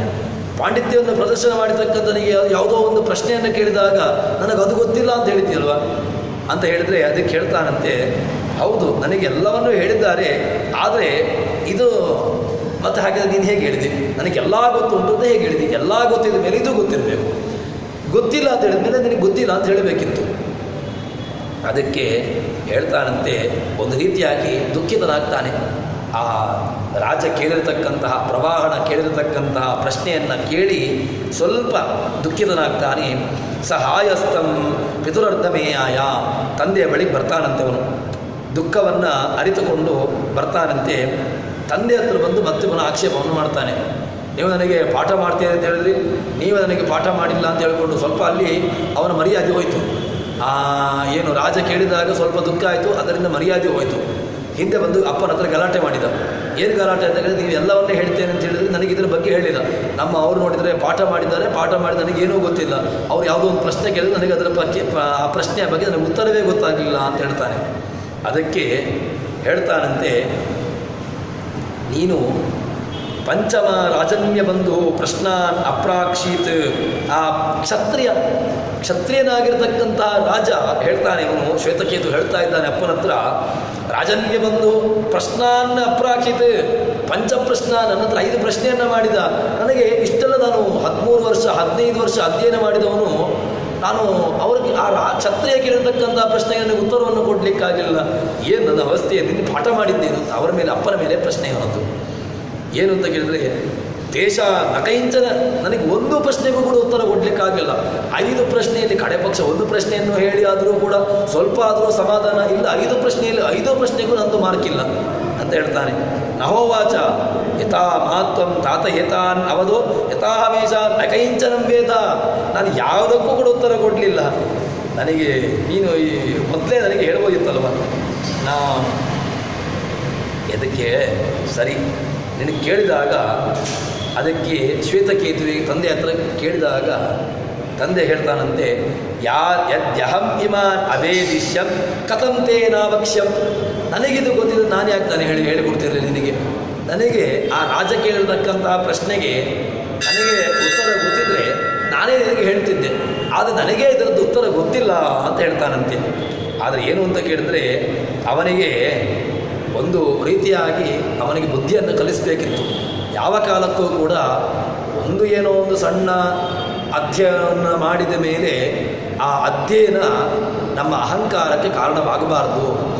ಒಂದು ಸುಭಾಷಿತಕಾರ ಹೇಳ್ತಾನಂತೆ, ವಿದ್ಯಾ ದದಾತಿ ವಿನಯಂ ವಿನಯಾದ್ಯಾತಿ ಪಾತ್ರತಾ ಪಾತ್ರತ್ವ ಧನಮಾಪ್ನೋತಿ ಧನಾತ್ ಧರ್ಮಂ ತತಸ್ಸುಖಂ ಅಂತ ಹೇಳಿಕೊಂಡು ಒಬ್ಬ ಸುಭಾಷಿತಕಾರ ಹೇಳ್ತಾನೆ. ನಮ್ಮ ವಿದ್ಯೆ ಅದು ಯಾವುದಕ್ಕೆ ಪೂರಕವಾಗಬೇಕು ಅಂತ ಕೇಳಿದ್ರೆ, ವಿದ್ಯಾ ದದಾತಿ ವಿನಯಂ, ವಿದ್ಯೆ ಅದು ವಿನಯಕ್ಕೆ ಪೂರಕವಾಗಬೇಕು. ಏನೋ ಒಂದು ನಾನು ಅಧ್ಯಯನವನ್ನು ಮಾಡಿದೆ, ಜೀವನವನ್ನು ತುಂಬ ಅಧ್ಯಯನ ಮಾಡಿದ, ತುಂಬ ದೊಡ್ಡ ವ್ಯವಸ್ಥೆಗೆ ಹೋದ ಅಂತ ಇಟ್ಟುಕೊಳ್ಳುವ, ಒಬ್ಬ ದೊಡ್ಡ ಹುದ್ದೆಯನ್ನು ಅಲಂಕರಿಸಿದ. ಆ ಅಲಂಕಾರ ಆ ದೊಡ್ಡ ಹುದ್ದೆ ಇವನನ್ನು ಕೆಳಕ್ಕೆ ಕೊಂಡು ಹೋಗಬಾರ್ದು. ಅಂದರೆ ವಿದ್ಯಾದಾತಿ ವಿನಯಂ, ವಿನಯ ಎಂಬುದನ್ನು ಇವನ ಜೊತೆಗಿಟ್ಟುಕೊಳ್ಳಬೇಕು. ವಿನಯ ಜಾತಿ ಪಾತ್ರತಾ, ವಿನಯ ಉಂಟು ಅಂತಾದಾಗ ಏನಾಗ್ತದೆ ಅಂತ ಕೇಳಿದ್ರೆ, ವಿನಯಾತಿ ಯಾತಿ ಪಾತ್ರತಾ, ಒಂದಷ್ಟು ಜನಮನ್ನಣೆಯನ್ನು ಗಳಿಸ್ತಾನೆ. ಪಾತ್ರತಾ ಅಂತ ಹೇಳಿದರೆ ಎಲ್ಲರೂ ಕೂಡ ಅವನ ವಿದ್ಯೆಯನ್ನು ಗುರುತಿಸ್ತಾರೆ. ಆ ಗುರುತಿಸುವಿಕೆ ಹೇಗೆ ಬಂತು ಅಂತ ಕೇಳಿದ್ರೆ, ವಿದ್ಯೆ ಅದರ ಜೊತೆಗೆ ವಿನಯ, ಇದೆರಡೂ ಕೂಡ ನಮ್ಮ ಜೊತೆಗಿರಬೇಕು. ವಿನಯ ಜಾತಿ ಪಾತ್ರತಾ ಪಾತ್ರತ್ವಾತ್. ಸರಿ, ಜನಮನ್ನಣೆ ಬಂತು ಅಂತಾದರೆ, ಜನಮನ್ನಣೆ ಬಂತು ಅಂತ ಹೇಳಿದರೆ ಒಂದಷ್ಟು ಜನ ಇವನನ್ನು ಕರೀತಾರೆ, ಇವನ ಬಳಿಯಿಂದ ಇವನಲ್ಲಿ ಪಾಠವನ್ನು ಕೇಳ್ತಾರೆ, ಅಥವಾ ಇವನ ಬಳಿಯಿಂದ ಉಪದೇಶಗಳನ್ನು ಕೇಳ್ತಾರೆ. ಹೀಗೆ ಆ ಪಾತ್ರತ್ವವನ್ನು ಇವನಿಗೆ ಏನನ್ನು ತಂದುಕೊಡದೆ, ಆ ಪಾತ್ರತ್ವ, ಆ ಜನಮನ್ನಣೆ ಇವನಿಗೆ ಆ ಹಣವನ್ನು ತಂದುಕೊಡ್ತದೆ. ಧನಾತ್, ಸರಿ ಧನ ಬಂತು, ಧನ ಬಂದದ್ದು ಯಾಕೆ? ಧನವೂ ಕೂಡ ಅದು ನಮ್ಮ ಅಹಂಕಾರಕ್ಕೆ ಕಾರಣವಾಗಬಾರ್ದು. ಧನಾತ್ ಧರ್ಮಂ, ಧನ ಇರುವುದು ಯಾಕೆ? ಧನ ಇರುವುದು ಹಣ ಯಾಕಿರ್ತದೆ? ಹಣ ಇರುವುದು ಯಾಕೆ ಅಂತ ಹೇಳಿದ್ರೆ, ಧರ್ಮ ಮಾಡಲಿಕ್ಕೆ. ನಮ್ಮಲ್ಲಿ ಏನು ನಮ್ಮ ವಿಹಿತವಾಗಿರತಕ್ಕಂತಹ ಧರ್ಮಗಳು, ಸಂಧ್ಯಾ ವಂದನೆ, ದೇವರ ಪೂಜೆ, ಅಧ್ಯಯನ, ಇದನ್ನು ಯಾವ ಕಾಲಕ್ಕೂ ಬಿಡಬಾರ್ದು. ಇಲ್ಲ ಇವತ್ತು ಬಿಟ್ಟರೆ ಪರವಾಗಿಲ್ಲ, ನಾಳೆ ಮಾಡುವ, ಇವತ್ತು ಬೇಕಾಗಿಲ್ಲ, ಇವತ್ತಿನ ಸಾಯಂಕಾಲ ಸಂಧ್ಯಾ ವಂದನೆ ಬೇಡ, ಇಲ್ಲ, ಧರ್ಮ ಮಾಡಲೇಬೇಕು. ಅದು ನಮ್ಮ ಧರ್ಮ.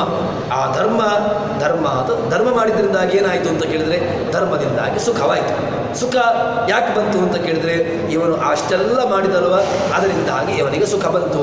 ಆದರೆ ಏನಾಯಿತು ಅಂತ ಕೇಳಿದರೆ, ಮುಖ್ಯವಾಗಿ ಏನು ಬೇಕು? ವಿದ್ಯೆ ಬೇಕು. ವಿದ್ಯೆಯ ಜೊತೆಗೆ ವಿನಯ ಬೇಕು. ವಿನಯ ಜೊತೆಗೆ ಜನಮನ್ನಣೆ. ವಿದ್ಯೆ ವಿನಯ ಉಂಟು ಅಂತ ಆದರೆ ಸಹಜವಾಗಿ ಉಳಿದದ್ದನ್ನು ಮತ್ತೆ ಬೇಕಾಗಿಲ್ಲ. ಮತ್ತು ಸಹಜವಾಗಿ ಅದು ಅದರ ಜೊತೆಗೆ ಬರುವಂತಹದ್ದು.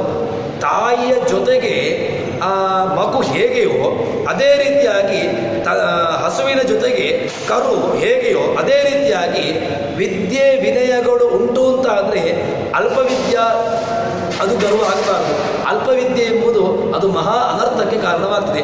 ಹೀಗೆ ಆ ವಿದ್ಯೆಯ ಜೊತೆಗಿರತಕ್ಕಂತಹದ್ದು ಎಲ್ಲವೂ ಕೂಡ ನಮಗೆ ಸುಖಕ್ಕೆ ಕಾರಣವಾಗ್ತದೆ ಅಂತಕೊಂಡು, ವಿದ್ಯೆ ಎಲ್ಲಿಗೆ ಪರ್ಯವಸನವಾಯಿತು?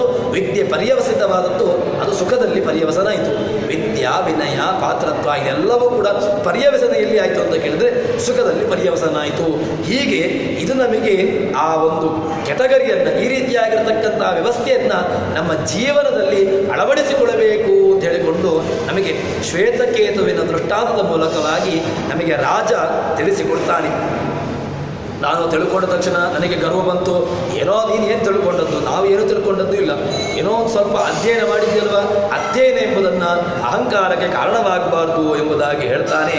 ತದನಂತರದಲ್ಲಿ ಆ ಗೌತಮ ಬರ್ತಾನಂತೆ. ಸಹ ಗೌತಮ ರಾಜ್ಯಂ ಅರ್ಧಂ ಏಯಾಯ ತಸ್ಮೈಹ ಪ್ರಾಪ್ತ ಹರ್ಯಾಂ ಚಕಾರ. ಆ ಭಗವನ್ ಅಲ್ಲಿಗೆ ಬರ್ತಾನಂತೆ. ಬಂದಾಗ ಏನಾಯಿತು ಅಂತ ಹೇಳಿದ್ರೆ, ಅತಿಥಿಗಳಾಗಿ ಈ ಅತಿಥಿಗಳಿರತಕ್ಕಂತಹ ಮಹತ್ವವನ್ನು ಹೇಳ್ತಾರೆ. ಯಮ ನಚಿಕೇತನಿಗೆ ಯಮನಚಿಕೇತನ ಸಂವಾದದಲ್ಲಿ ಅತಿಥಿಗಳಿರತಕ್ಕಂತಹ ಮಹತ್ವವನ್ನು ಅಲ್ಲಿ ಹೇಳ್ತಾರೆ. ಹೀಗೆ ಅತಿಥಿ ಯಾರು ತಿಥಿ ಗೊತ್ತಿಲ್ಲದೆ ಬರ್ತಾನೋ ಮನೆಗೆ ಅವನು ಅತಿಥಿ ಇಲ್ಲ. ಅಂತಹ ಅತಿಥಿಗಳು ಮನೆಗೆ ಬಂದಾಗ ಅವನನ್ನು ಸತ್ಕರಿಸ್ತಾನಂತೆ. ಆ ಸತ್ಕರಿಸಿದಾಗ ಏನು ಮಾಡ್ತಾನೆ ಅಂತ ಕೇಳಿದರೆ, ಈ ಮನುಷ್ಯ ಲೋಕದ ಸಂಪತ್ತನ್ನು ಬೇಕಾದರೂ ಕೇಳ್ರಿ, ಆದರೆ ಈ ಚರ್ಚೆ ಏನು ಅಂತಲ್ವ ಅದು ಏನು ಅಂತ ನನಗೆ ಗೊತ್ತಾಗಬೇಕು. ಯಾಕೆಂದರೆ ನೀವು ಚರ್ಚೆಗಿಟ್ಟಿರತಕ್ಕಂಥ ವಿಷಯ ಅದು ತುಂಬ ಗಂಭೀರವಾಗಿರ್ತಕ್ಕಂತಹದ್ದು. ಈ ಚರ್ಚೆಗೆ ವಿಷಯವಾಗಿರ್ತಕ್ಕಂತಹದ್ದನ್ನು ನಾನು ತಿಳ್ಕೊಳ್ಬೇಕು ಎಂಬುದಾಗಿ ಹೇಳ್ತಾನಂತೆ. ಅದಕ್ಕೆ ಹೇಳ್ತಾರಂತೆ, ಇದು ಏನೋ ಒಂದು ದೊಡ್ಡ ಸಭೆಯಲ್ಲಿ ಅಥವಾ ಒಂದು ದೊಡ್ಡ ಜನ ಸೇರುವಂತಹ ಒಂದು ಸರ್ಕಲಲ್ಲಿ ಕೂತ್ಕೊಂಡು ಬನ್ನಿ ನಾನು ದೇವರ ಬಗ್ಗೆ ಹೇಳ್ತೇನೆ, ಬನ್ನಿ ನಾನು ನಿಮಗೆ ದೇವರ ಬಗ್ಗೆ ಹೇಳ್ತೇನೆ ಅಂತ ಹೇಳಿಕೊಂಡ್ರೆ ಅದು ಹೇಳುವಂತಹದ್ದು ಅಲ್ವೇ ಅಲ್ಲ. ಯಾಕೆಂದರೆ ದೇವರನ್ನು ತಿಳ್ಕೊಳ್ಬೇಕು ಅಂತಾದರೆ ಅದಕ್ಕೆ ಮೊದಲಿಗೆ ಏನು ಬೇಕು ಅಂತ ಕೇಳಿದರೆ ದೇವರನ್ನು ತಿಳ್ಕೊಳ್ಬೇಕು ಅಂತ ಆ ಒಂದು ಇಚ್ಛೆ ಬೇಕು. ಪಾಠವನ್ನು ಕೇಳಬೇಕು ಅಂತಾದರೆ ಪಾಠವನ್ನು ಕೇಳುವಂತಹ ಇಚ್ಛೆ ಬೇಕು. ಪಾಠವನ್ನು ಕೇಳುವಂತಹ ಇಚ್ಛೆ ಇಲ್ಲ ಅಂತಾದರೆ ಆವಾಗ ನಮಗೆ ಇಚ್ಛೆ ಏನು ಆ ಪಾಠದಲ್ಲಿ ಆಸಕ್ತಿಯೇ ಬರುವುದಿಲ್ಲ. ಅದಕ್ಕೋಸ್ಕರವಾಗಿ ಪಾಠ ಮಾಡುವಾಗ ಏನು ಮಾಡಬೇಕು, ಆ ಪಾಠದಲ್ಲಿ ಗಮನ ಇರಬೇಕು. ಅದಕ್ಕೋಸ್ಕರವಾಗಿ ಆ ಪಾಠ ಇಲ್ಲಿಗೆ ಏನು ಅಂತ ಕೇಳಿದರೆ ಭಗವಂತನ ಬಗ್ಗೆ ತಿಳ್ಕೊಳ್ಬೇಕು ಅಂತಾದರೆ ಭಗವಂತನ ಬಗ್ಗೆ ತಿಳ್ಕೊಳ್ಳಿಕ್ಕೆ ಮೊದಲಿಗೆ ಆಸಕ್ತಿ ಬೇಕು. ಭಗವಂತನ ಬಗ್ಗೆ ತಿಳ್ಕೊಳ್ಳಿಕ್ಕೆ ಆಸಕ್ತಿಯೇ ಇಲ್ಲ ಅಂತಾದರೆ ಆವಾಗ ಭಗವಂತನೂ ಬೇಡ ಯಾವುದೂ ಬೇಡ ಅಂತ ಅನಿಸುವಂತಹ ಇದು ಬರ್ತದೆ. ಅದಕ್ಕೋಸ್ಕರವಾಗಿ ಹೇಳ್ತಾನೆ, ಇದು ತುಂಬ ರಹಸ್ಯವಾಗಿರ್ತಕ್ಕಂತಹ ವಿಚಾರ. ಆದ್ದರಿಂದ ಏನು ಅಂತ ಕೇಳಿದರೆ ಇದು ಗೋಪ್ಯವಾಗಿರ್ತಕ್ಕಂತಹದ್ದು. ಗೌತಮ್ ಆವದ ಯಥೇಯಂ ತಪ್ರಾಕ್. ತಿಳ್ಕೊಳ್ಬೇಕು ಅಂತಾದರೆ ಭಗವಂತನ ಬಗ್ಗೆ ತಿಳ್ಕೊಳ್ಬೇಕು ಅಂತಾದರೂ ಕೂಡ ಅದಕ್ಕೆ ಒಂದು ಇಚ್ಛೆ ಬೇಕು. ಅಧ್ಯಾಪಕರು ಶಾಲೆಯಲ್ಲಿ ಪಾಠ ಮಾಡಬೇಕು ಅಂತಾದರೆ ಶಾಲೆಯಲ್ಲಿ ಪಾಠ ಮಾಡತಕ್ಕಂತಹ ಅಧ್ಯಾಪಕರ ಅವರು ಪಾಠ ಮಾಡತಕ್ಕಂಥ ವಿಷಯದಲ್ಲಿ ಗಮನ ಬೇಕು. ಗಮನ ಇಲ್ಲ ಅಂತಾದರೆ ಅವ್ರು ಏನು ಪಾಠ ಮಾಡ್ತಾರೆ ಅಂತ ಗೊತ್ತೇ ಆಗೋದಿಲ್ಲ. ಅದಕ್ಕೋಸ್ಕರವಾಗಿ ಆ ಪಾಠದಲ್ಲಿ ಒಳ್ಳೆಯ ಆಸಕ್ತಿ ಇರಬೇಕು. ಹೀಗೆ ಆಸಕ್ತಿ ಇದ್ದಾಗ ಏನಾಗ್ತದೆ ಅಂತ ಕೇಳಿದ್ರೆ ಅದೇ ರೀತಿಯಾಗಿ ಸಹಜವಾಗಿ ಭಗವಂತನು ಕೂಡ ಭಗವಂತನ ಬಗ್ಗೆ ತಿಳ್ಕೊಳ್ಬೇಕು ಅಂತಾದರೆ ಭಗವಂತನಲ್ಲಿ ಮೊದಲಿಗೆ ಆಸಕ್ತಿ ಬೇಕು. ಭಗವಂತನಂತೆ ಆಸಕ್ತಿ ಬಂದಾಗ ಏನಾಯಿತು, ಅದರಲ್ಲಿ ಇನ್ನಷ್ಟು ಆಸಕ್ತಿಗಳು ಬಂದು ಭಗವಂತನ ಬಗ್ಗೆ ನಾವು ತಿಳ್ಕೊಳ್ಳಿಕ್ಕೆ ಹೊರಡ್ತೇವೆ. ಅದನ್ನು ನಮಗೆ ಉಪನಿಷತ್ತು ಹೇಳುವಂತಹದ್ದು. ಈ ಇದರ ಬಗ್ಗೆ ಏನು ಭಗವಂತನ ಬಗ್ಗೆ ಹೇಳಲಿಕ್ಕೆ ಉಂಟಲ್ವ ಅದನ್ನು ಹೇಳಬೇಕು ಅಂತ ಹೇಳಿದಾಗ ಅದಕ್ಕೋಸ್ಕರವಾಗಿ ಹೇಳ್ತಾರಂತೆ. ಇದೆಲ್ಲ ವಿಷಯಗಳು ಮೊದಲಿಗೆ ಪ್ರಶ್ನೆ ಏನು ಅಂತ ಕೇಳಿದರೆ ಆ ರಾಜ ಶ್ವೇತಕೇತುವಿಗೆ ಪ್ರಶ್ನೆಯನ್ನು ಕೇಳಿದ. ರಾಜ ಕೇಳಿರತಕ್ಕಂತಹ ಶ್ವೇತಕೇತುವಿಗೆ ಪ್ರಶ್ನೆಯಲ್ಲಿ ಮೊದಲ ಪ್ರಶ್ನೆ ಏನು ಅಂತ ಕೇಳಿದರೆ, ನಾವು ವೈರಾಗ್ಯ, ನಮಗೆ ಮುಖ್ಯವಾಗಿ ವೈರಾಗ್ಯ ಬೇಕು. ವೈರಾಗ್ಯ ಅಂತ ಹೇಳಿದರೆ ಈ ಜಗತ್ತಿನಲ್ಲಿ ಏನೆಲ್ಲ ಪದಾರ್ಥಗಳಿದೆ ಆ ಪದಾರ್ಥಗಳ ಮೇಲೆ ಅತಿಯಾಗಿರ್ತಕ್ಕಂತಹ ಅಟ್ಯಾಚ್ಮೆಂಟ್, ಈ ಅಟ್ಯಾಚ್ಮೆಂಟ್ ಅತಿಯಾಗಿದ್ದಾಗ ಏನಾಗ್ತದೆ ಅಂತ ಕೇಳಿದ್ರೆ ನಮಗೆ ವೈರಾಗ್ಯ ಬರಲಿಕ್ಕೆ ಸಾಧ್ಯ ಇಲ್ಲ. ಅಟ್ಯಾಚ್ಮೆಂಟ್ ವಿಪರೀತವಾಗಿ ಮೊಬೈಲ್ ಉಂಟು ಅಂತಾದರೆ ಆವಾಗ ಮೊಬೈಲ್ ಬಿಟ್ಟು ಹೊರಗೆ ಬರಲಿಕ್ಕೆ ಆಗೋದೇ ಇಲ್ಲ, ಮೊಬೈಲಲ್ಲೇ ಇರಬೇಕಾಗ್ತದೆ. ಮೊಬೈಲಿಂದ ಹೊರಗೆ ಬರಬೇಕು ಅಂತಾದರೆ ಮೊಬೈಲನ್ನು ಬಿಡಬೇಕಾಗ್ತದೆ. ಇಂತಹ ಒಂದು ಏನೆಲ್ಲ ವಿಷಯಗಳುಂಟು ಅದರಿಂದ ದೂರಕ್ಕೆ ಹೋದಾಗ ನಮಗೇನಾಗ್ತದೆ ಅಂತ ಕೇಳಿದ್ರೆ ಆವಾಗ ನಮಗೆ ಆ ಭಗವಂತನ ಬಗ್ಗೆ ತಿಳ್ಕೊಳ್ಳಿಕ್ಕಾಗ್ತದೆ. ಅದೇ ರೀತಿಯಾಗಿ ಇಲ್ಲಿ ಈಗ ಆರಂಭದಲ್ಲಿ ಭಗವಂತನ ಬಗ್ಗೆ ಹೇಳಲಿಕ್ಕೆ ಹೇಳಿದ್ದಾನೆ. ಭಗವಂತ ಯಾರು, ಏನು ವ್ಯವಸ್ಥೆ, ಅವನ ಯಾವ ರೀತಿಯಾಗಿರ್ತಕ್ಕಂತಹ ವ್ಯವಸ್ಥೆ ಅಂತ ಕೇಳಿದಾಗ ಅದಕ್ಕೆ ಉತ್ತರವನ್ನು ಕೊಡ್ತಾನೆ. ಹೇಗೆ ಅಂತ ಕೇಳಿದರೆ, ಈಗ ನೀನು ಮೊದಲಿಗೆ ಕೇಳಿರತಕ್ಕಂತಹ ಪ್ರಶ್ನೆ ಏನು ಅಂತ ಕೇಳಿದರೆ, ಒಂದು ದೇವಯಾನ ಪಿತೃಯಾನ ಮೇಲಕ್ಕೆ ಹೋಗಿರತಕ್ಕ ಸ್ವರ್ಗಾದಿಗಳಿಗೆ ಅಥವಾ ಭಗವಂತನ ಲೋಕಕ್ಕೆ ಹೋಗ್ಲಿಕ್ಕಿರತಕ್ಕಂತಹ ವ್ಯವಸ್ಥೆ ಏನು ಅಂತ ಕೇಳಿದ್ದು. ಅದಕ್ಕೆ ಈ ಒಂದು ವ್ಯವಸ್ಥೆಯನ್ನು ಹೇಳ್ತಾನಂತೆ. ಏನು ಈ ಅಗ್ನಿಯಲ್ಲಿ ನಾವು ಮೊದಲಿಗೆ ಆಹುತಿಯನ್ನು ಈ ದೇಹವನ್ನು ಸ್ವೀಕಾರ ಮಾಡ್ತಾನೆ. ಅಗ್ನಿಯ ಮೂಲಕವಾಗಿ ಈ ದೇಹ ಅಗ್ನಿಯನ್ನು ಪ್ರವೇಶ ಮಾಡ್ತದೆ. ಅಗ್ನಿಯನ್ನು ಪ್ರವೇಶ ಮಾಡಿದಾಗ ಏನಾಯಿತು ಅಂತ ಕೇಳಿದರೆ ಅಲ್ಲಿ ಎಲ್ಲ ಪಂಚಭೂತಗಳಿಂದ ಏನು ಒಳಗಿರತಕ್ಕಂತಹ ಪೃಥಿವಿಯ ತೇಜೋ ವಾಯುವಾಕಾಶ, ಪೃಥಿವಿ ತತ್ವನೂ ಇದೆ, ಜಲತತ್ವನೂ ಇದೆ, ಅಗ್ನಿತತ್ವನೂ ಇದೆ, ವಾಯುತತ್ವನೂ ಇದೆ, ಎಲ್ಲ ತತ್ವಗಳಿಂದ ಕೂಡಿರತಕ್ಕಂತಹದ್ದು. ಒಳಗಡೆ ಗಾಳಿಯೂ ಇದೆ, ನೀರೂ ಇದೆ, ಬೆಂಕಿಯೂ ಇದೆ, ಅದೇ ರೀತಿಯಾಗಿ ಆಕಾಶವೂ ಇದೆ. ಈ 5 ತತ್ವಗಳಿಂದಾಗಿ ಮಾಡಿರತಕ್ಕಂತಹ ಈ ದೇಹ ಏನಾಯಿತು ಅಂತ ಕೇಳಿದರೆ ಇದಕ್ಕೆ ಬೇಕಾಗಿರ್ತಕ್ಕಂಥ ವ್ಯವಸ್ಥೆಯನ್ನು ಮಾಡ್ತಾರೆ, ಅಗ್ನಿಯಲ್ಲಿ ಕೊಡ್ತಾರೆ. ಅಗ್ನಿಯನ್ನು ಕೊಟ್ಟಾಗ ಏನಾಯಿತು ಅಂತ ಕೇಳಿದರೆ ಆ ಆಹುತಿಯಾಗಿ ಸಮರ್ಪಿಸಿರತಕ್ಕಂತಹ ದೇಹ ಅವರವರ ಯೋಗ್ಯತಾ ಲೋಕಾನುಸಾರವಾಗಿ ಏನಾಗ್ತದೆ ಅಂತ ಕೇಳಿದರೆ ಆಯಾಯ ಲೋಕವನ್ನು ಹೊಂದುತ್ತದೆ. ಸ್ವರ್ಗಾದಿಗಳನ್ನು ಹೋಗುವವರು ಸ್ವರ್ಗಾದಿಗಳನ್ನು ಹೊಂದ್ತಾರೆ. ಇನ್ನು ಅವನ ಪಾಪಕರ್ಮಕ್ಕನುಸಾರವಾಗಿ ನರಕಾದಿಗಳಿಗೆ ಹೋಗ್ತಾನೆ. ತದನಂತರದಲ್ಲಿ ಮತ್ತೆ ಪುನಃ ಈ ಭೂಮಿಯನ್ನು ತಿರುಗಿ ಬರ್ತಾನೆ ಅಂತ ಹೇಳಿಕೊಂಡು ಹೇಳ್ತಾರೆ. ಅವನನ್ನು ಆ ದೇವತೆಗಳು ಆಯಾಯ ದೇವತೆಗಳು ಏನು ಮಾಡ್ತಾರೆ ಅಂತ ಕೇಳಿದ್ರೆ ಮತ್ತೆ ಪುನಃ ಅವನನ್ನು ಈ ಭೂಲೋಕಕ್ಕೆ ಅವನನ್ನು ಕಳಿಸಿಕೊಡ್ತಾರೆ ಅಂತ ಹೇಳ್ತಾರೆ. ತದನಂತರದಲ್ಲಿ ಹೀಗೆ ಎಲ್ಲಿಯ ತನಕ ಅಂತ ಹೇಳ್ತಾರೆ ಅಂತ ಕೇಳಿದ್ರೆ ಮೇಘಾಧಿಪತಿಗಳು ಅಂತ ಹೇಳ್ತಾರೆ. ತದನಂತರದಲ್ಲಿ ಅಬ್ರ ಅಂತ ಆ ಒಂದು ಲೋಕಾಧಿಪತಿ ಅಂತ, ಹೀಗೆ ಆ ಎಲ್ಲ ಲೋಕಗಳಿಗೂ ಕೂಡ ಏನು ಆ ಪುಣ್ಯ ಮಾಡಿರತಕ್ಕಂತಹ ಜೀವರಾಶಿ ಇದ್ದಾನೆ ಅವನು ತನ್ನ ಪುಣ್ಯಕ್ಕನುಸಾರವಾಗಿ ಅವನು ಆ ಲೋಕವನ್ನು ಹೊಂದುತ್ತಾನೆ ಎಂಬುದಾಗಿ ಹೇಳ್ತಾರೆ. ತದನಂತರದಲ್ಲಿ ಈ ಭಗವಂತನನ್ನು ಸರಿ ಎಲ್ಲ ಆದಮೇಲೆ ಅದಕ್ಕಿರತಕ್ಕಂತಹ ಮುಂದೆ ಮತ್ತೆ ಪುನಃ ಈ ಜಗತ್ತಿಗೆ ಬರತಕ್ಕಂತಹ ವ್ಯವಸ್ಥೆ ಏನು ಅಂತ ಕೇಳಿದ್ರೆ ತಸ್ಯ ಆಹುತಿಯ ರೇತಸ್ಸಂಭವತಿ ಅಂತ ಹೇಳಿಕೊಂಡು ಮತ್ತೆ ಪುನಃ ಅವನು ಪುರುಷ ಮತ್ತು ಸ್ತ್ರೀಯರ ಸಂಪರ್ಕದ ಮೂಲಕವಾಗಿ ಮತ್ತೆ ಪುನಃ ಈ ಜಗತ್ತಿನ ಕಡೆಗೆ ಬರ್ತಾನೆ ಜೀವರಾಶಿ ಎಂಬುದಾಗಿ. ಹೀಗೆ ಆ ಜೀವರಾಶಿಯ ವ್ಯವಸ್ಥೆಯನ್ನು ಏನು ಅವನು ಹೋಗ್ತಾನೆ. ಒಳ್ಳೆಯ ಜೀವರಾಶಿ ಅಂತಾದರೆ ಈ ಒಂದು ಚಕ್ರ ಏನಿದೆ ತ್ರಿದೇವ ನರೆಯ ಭೂ ಅಂತ ಹೇಳಿಕೊಂಡು ಭೂಮಿ ಸ್ವರ್ಗ ನರಕ ಅಂತ ಹೇಳಿಕೊಂಡು ಏನು ಈ ಟ್ರಯಾಂಗಲ್ ಏನಿದೆ ಈ ಟ್ರಯಾಂಗಲಲ್ಲಿ ಬಿಟ್ಟು ಹೋಗ್ತಾನೆ. ಒಳ್ಳೆಯ ಜೀವರಾಶಿ ಅಂತಾದರೆ ಈ ಟ್ರಯಾಂಗಲ್ನ ಬಿಟ್ಟು ಮುಂದಕ್ಕೆ ಹೋಗಿಬಿಡ್ತಾನೆ. ಏನಾದರೂ ಕೂಡ ಅವನ ಪುಣ್ಯ ಪಾಪಕರ್ಮದ ಅನುಸಾರವಾಗಿ ಉಂಟು ಅಂತಾದರೆ ಮತ್ತೆ ಪುನಃ ಈ ತ್ರಿಕೋಣದಲ್ಲಿಯೇ ತ್ರಿದೇವ ನೆರೆಯ ಭೂ ಅಂತ ಹೇಳಿಕೊಂಡು ಈ ಒಂದು ತ್ರಿಕೋಣದಲ್ಲಿಯೇ ಮತ್ತೆ ಪುನಃ ಅವನು ತಿರುಗ್ತಾ ಇರ್ತಾನೆ ಅಂತ ಹೇಳಿಕೊಂಡು ಈ ರೀತಿಯಾಗಿ ನಮಗೆ ಅದರಲ್ಲಿರ್ತಕ್ಕಂತಹ ಒಂದು ಸಂದೇಶವನ್ನು ಕೊಡ್ತಾರೆ. ಈ ವಿಷಯವನ್ನು ಅವನಿಗೆ ಹೇಳ್ತಾರೆ.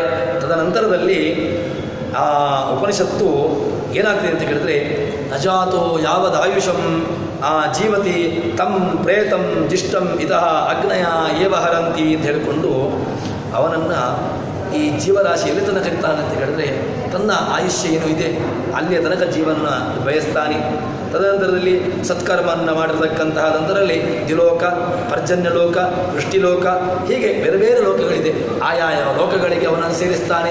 ಇಲ್ಲ ಅವನಲ್ಲಿ ಲೋಕಕ್ಕೆ ಅನುಭವಿಸಿರತಕ್ಕಂತಹ ವ್ಯವಸ್ಥೆಯಲ್ಲಿ ಇಲ್ಲ ಅಂತಾದರೆ ಏನಾಗ್ತದೆ ಅಂತ ಕೇಳಿದರೆ ಮತ್ತೆ ಪುನಃ ಈ ಒಂದು ವ್ಯವಸ್ಥೆಯಲ್ಲಿ ಮತ್ತೆ ಪುನಃ ಒದ್ದಾಟವನ್ನು ನಡೆಸ್ತಾ ಈ ಒಂದು ಜೀವನದ ಚಕ್ರದಲ್ಲಿಯೇ ಬಿದ್ದು ತನ್ನ ಮನೆ, ತನ್ನ ಹೆಂಡತಿ, ತನ್ನ ಮಕ್ಕಳು ಅಂತ ಹೇಳಿಕೊಂಡು ಇದೇ ರೀತಿಯಾಗಿರ್ತಕ್ಕಂತಹ ವ್ಯವಸ್ಥೆಯಲ್ಲಿ ಅವನು ಆ ಜೀವ ಇರ್ತಾನೆ ಅಂತ ಹೇಳಿಕೊಂಡು ಹೇಳ್ತಾರೆ. ಎಲ್ಲಿಯ ತನಕ ಅಂತ ಕೇಳಿದರೆ ಹೇಳ್ತಾರೆ ಇತಿ ಪಂಚಮ್ಯ ಸಹ ಉಲ್ಭಾವೃತಃ ಗರ್ಭ ದಶ ಮಾಸಾನಂತಹ ಶಯಿತ್ವ ಯಾವದ್ವಾ ಅತ ಜಾಯತೆ. ಇದು ನಮಗೆ ಹೇಳುವಂತಹದ್ದು ಈ 5ನೇ ಆಹುತಿ. ಕೊನೆಗೆ 5 ಆಹುತಿಗಳನ್ನು ಹೇಳ್ತಾರೆ. ಆದರೆ ಆ ಆಹುತಿಗಳಲ್ಲಿ ಹೋಗಿರತಕ್ಕಂತಹ ವ್ಯವಸ್ಥೆಯಲ್ಲಿ ಕೊನೆಯಲ್ಲಿ ಏನಾಗ್ತದೆ ಅಂತ ಹೇಳಿದ್ರೆ ತಾಯಿಯ ಗರ್ಭಚೀಲವನ್ನು ಪ್ರವೇಶಿಸ್ತಾನೆ. ಆ ಗರ್ಭಚೀಲವನ್ನು ಪ್ರವೇಶಿಸಿ ಅಲ್ಲಿ ಜರಾಯು ಅಂತ ಹೇಳಿಕೊಂಡು ಅಲ್ಲಿರ್ತಾನೆ. ಅಲ್ಲಿ 9 ತಿಂಗಳು ಅಥವಾ 9 ತಿಂಗಳ ನಂತರ ಮತ್ತೆ ಅವನಿಗೆ ಅಲ್ಲಿ ವ್ಯವಸ್ಥೆ ಇಲ್ಲ. 9 ತಿಂಗಳ ನಂತರ ಅಲ್ಲಿಂದ ಮತ್ತೆ ಪುನಃ ಹೊರಕ್ಕೆ ಜೀವನಕ್ಕೆ ಬರಲೇಬೇಕು. ಆ ತಾಯಿಯ ಪ್ರಸೂತಿ ವಾಯು ಏನಿದೆ ಅದು ಬಂದು ಅಲ್ಲಿಂದ ಅವನನ್ನು ಮತ್ತೆ ಪುನಃ ಈ ಜಗತ್ತಿನ ಕಡೆಗೆ ನೂಕಿ ಬಿಡ್ತದೆ. ತನ್ಮೂಲಕವಾಗಿ ಜಗತ್ತಿನ ಕಡೆಗೆ ಬರ್ತಾನೆ ಅಂತ ಹೇಳಿಕೊಂಡು ಹೀಗೆ ಹೇಳ್ತಾರೆ. ತದನಂತರದಲ್ಲಿ ಏನು ಆ ವ್ಯವಸ್ಥೆಗಳನ್ನು ಮತ್ತೆ ಪುನಃ ಮಾಡ್ತಾನೆ. ಇಲ್ಲಿ ಈಗ ಆ ಪಂಚಾಗ್ನಿಗಳನ್ನು ಹೇಳಿದರು. ಆ ಪಂಚಾಗ್ನಿಗಳಲ್ಲಿ ನಾವು ಭಗವಂತನನ್ನು ಚಿಂತನೆ ಮಾಡಬೇಕು ಅಂತ ಹೇಳ್ತಾರೆ. ಏನು ಪಂಚಾಗ್ನಿಗಳು ಅಂತ ಹೇಳಿದರೆ ಅನಿರುದ್ಧ ಪ್ರದ್ಯುಮ್ನ ಸಂಕರ್ಷಣ ನಾರಾಯಣ ವಾಸುದೇವ ಅಂತ ಹೇಳಿಕೊಂಡು ಈ ಒಂದು 5 ಅಗ್ನಿಗಳನ್ನು ನಮಗೆ ಮತ್ತೆ ಪುನಃ ಆ ಭಗವಂತನ ಚಿಂತನೆಯಲ್ಲಿ ನಮಗೆ ಇದನ್ನು ಹೇಳ್ತಾರೆ. ಯಾಕೆ ಅಂತ ಕೇಳಿದರೆ ಈ ಭಗವಂತನ ಚಿಂತನೆಯಲ್ಲಿ ಯಾರು ಇರ್ತಾನೋ ಅವನಿಗೆ ಈ ಒಂದು ವ್ಯವಸ್ಥೆ ಈ ಟ್ರಯಾಂಗಲ್ ಯಾರಿಗೆ ಹೋಗುವಂಥದ್ದು ಅಂತ ಕೇಳಿದರೆ ಭಗವಂತನನ್ನು ಚಿಂತನೆ ಮಾಡ್ತಾ ತನ್ನ ಜೀವನವನ್ನು ಭಗವಂತನ ಕಡೆಗೆ ಯಾರು ಕೊಂಡೋಗ್ತಾ ಇರ್ತಾನೋ ಅಂತಹ ಜೀವರಾಶಿಗೆ ಈ ಒಂದು ವ್ಯವಸ್ಥೆಯಿಂದಾಗಿ ಹೊರಕ್ಕೆ ಬರ್ತಾನೆ. ಇಲ್ಲದಿದ್ದರೆ ಮತ್ತೆ ಪುನಃ ಕಾಮ್ಯಕರ್ಮಗಳಿಂದಾಗಿ ಮತ್ತೆ ಪುನಃ ಅದೇ ವ್ಯವಸ್ಥೆ, ಇದೇ ರೀತಿಯಾಗಿರ್ತಕ್ಕಂತಹ ಒಂದು ಒದ್ದಾಟದ ಜೀವನದಲ್ಲಿ ಬದುಕ್ತಾನೆ ಅಂತ ಹೇಳ್ತಾರೆ. ಆದರೆ ನಮಗೆ ಈ ಉಪನಿಷತ್ತು ಭಗವಂತನ ಬಗ್ಗೆ ತಿಳಿಸಿಕೊಡ್ತದೆ. ಅಗ್ನಿ ಅಂತ ಹೇಳಿದರೆ ಯಾವುದೋ ಒಂದು ಜಡವಾಗಿರತಕ್ಕಂತಹ ಅಗ್ನಿ ಅಲ್ಲ, ಮತ್ತೇನು ಅಂತ ಕೇಳಿದರೆ ಆ ಭಗವಂತನ ನಾರಾಯಣ ವಾಸುದೇವ ಸಂಕರ್ಷಣ ಪ್ರದ್ಯುಮ್ನ ಅನಿರುದ್ಧ ಎಂಬಂತಹ ಭಗವಂತನ 5 ರೂಪವಾಗಿರತಕ್ಕಂತಹ ಅಗ್ನಿಗಳನ್ನು ನಮಗೆ ಹೇಳ್ತಕ್ಕಂತಹದ್ದು ಎಂಬುದಾಗಿ ಹೇಳ್ತಾರೆ. ಇಲ್ಲಿ ಯಾವುದು ಅಂತ ಕೇಳಿದರೆ ದ್ಯುಲೋಕ, ಪರ್ಜನ್ಯ, ಪೃಥಿವಿ ಈ ಎಲ್ಲ ಲೋಕಗಳಲ್ಲಿ ಇರುವಂತಹದ್ದು. ಇಲ್ಲಿ ಭಗವಂತ ಒಂದೊಂದು ರೀತಿಯಾಗಿರ್ತಕ್ಕಂತಹ ಒಂದೊಂದು ಅಗ್ನಿಯಲ್ಲಿದ್ದುಕೊಂಡು ಏನು ಮಾಡ್ತಾನೆ ಅಂತ ಕೇಳಿದ್ರೆ ಇಡೀ ಜಗತ್ತನ್ನು ತಾನು ನುಂಗಿ ನೀರು ಕುಡಿದು ಬಿಡ್ತಾನೆ. ಎಲ್ಲವನ್ನೂ ಕೂಡ ತಾನು ಅದನ್ನು ಸ್ವೀಕಾರ ಮಾಡುವ ಮೂಲಕವಾಗಿ ಭಗವಂತನಿಗೆ ಆ ಎಲ್ಲ ಅಗ್ನಿಗಳಲ್ಲಿ ಇರ್ತಾನೆ ಎಂಬುದಾಗಿ ಹೀಗೆ ಹೇಳ್ತಾನೆ. ಹೀಗೆ ಶ್ವೇತಕೇತುವಿಗೆ ಆ ಒಂದು ಅಹಂಕಾರದ ವ್ಯವಸ್ಥೆ, ಆ ಅಹಂಕಾರ ಎಲ್ಲಿ ತನಕ ಹೋಯಿತು ಅಂತ ಕೇಳಿದ್ರೆ ತಾನು ಎಲ್ಲವನ್ನೂ ತಿಳ್ಕೊಂಡಿದ್ದೇನೆ ಅಂತ ಒಂದು ಅಹಂಕಾರ ಇತ್ತು. ಆದರೆ ಈಗ ಎಲ್ಲಿ ತನಕ ತಾನು ಬಂದ ಅಂತ ಹೇಳಿದ್ರೆ ನನಗೇನೂ ಗೊತ್ತಿಲ್ಲ, ತಾನು ತಿಳಿದುಕೊಂಡಿರತಕ್ಕಂತಹದ್ದೇ ಉತ್ತಮ, ತಾನೇ ತಿಳ್ಕೊಂಡದ್ದು ಅಂತ ಹೇಳಿಕೊಂಡು ಆ ರೀತಿಯಾಗಿರ್ತಕ್ಕಂತಹ ವ್ಯವಸ್ಥೆಯನ್ನು ಅವನಿಲ್ಲ ಅಂತ ಹೇಳಿಕೊಂಡು ಹೀಗೆ ಅವನು ತಿಳ್ಕೊಂಡ ಅಂತ ಹೇಳಿಕೊಂಡು ಹೇಳ್ತಾರೆ. ತದನಂತರದಲ್ಲಿ ಮುಂದಿನ ಭಾಗವನ್ನು ನಾಳೆ ಸೇರಿದಾಗ ನೋಡೋಣ ಅಂತ ಹೇಳುವಲ್ಲಿ ಪ್ರವಚನವನ್ನು ಹರಿಪ್ರಿಯತಾ ಶ್ರೀಕೃಷ್ಣಾರ್ಪಣಮಸ್ತು. ಯಸ್ಸರ್ವಣ ಸಂಪೂರ್ಣ ಸರ್ವದೋಷ ವಿವರ್ಜಿತ ಪ್ರಿಯತಾಂ ಪ್ರೀತೇವಾಲಂ ವಿಷ್ಣುರ್ಮೇ ಪರಮಸ್ವರತ್. ಶ್ರೀಕೃಷ್ಣಾರ್ಪಣಮಸ್ತು.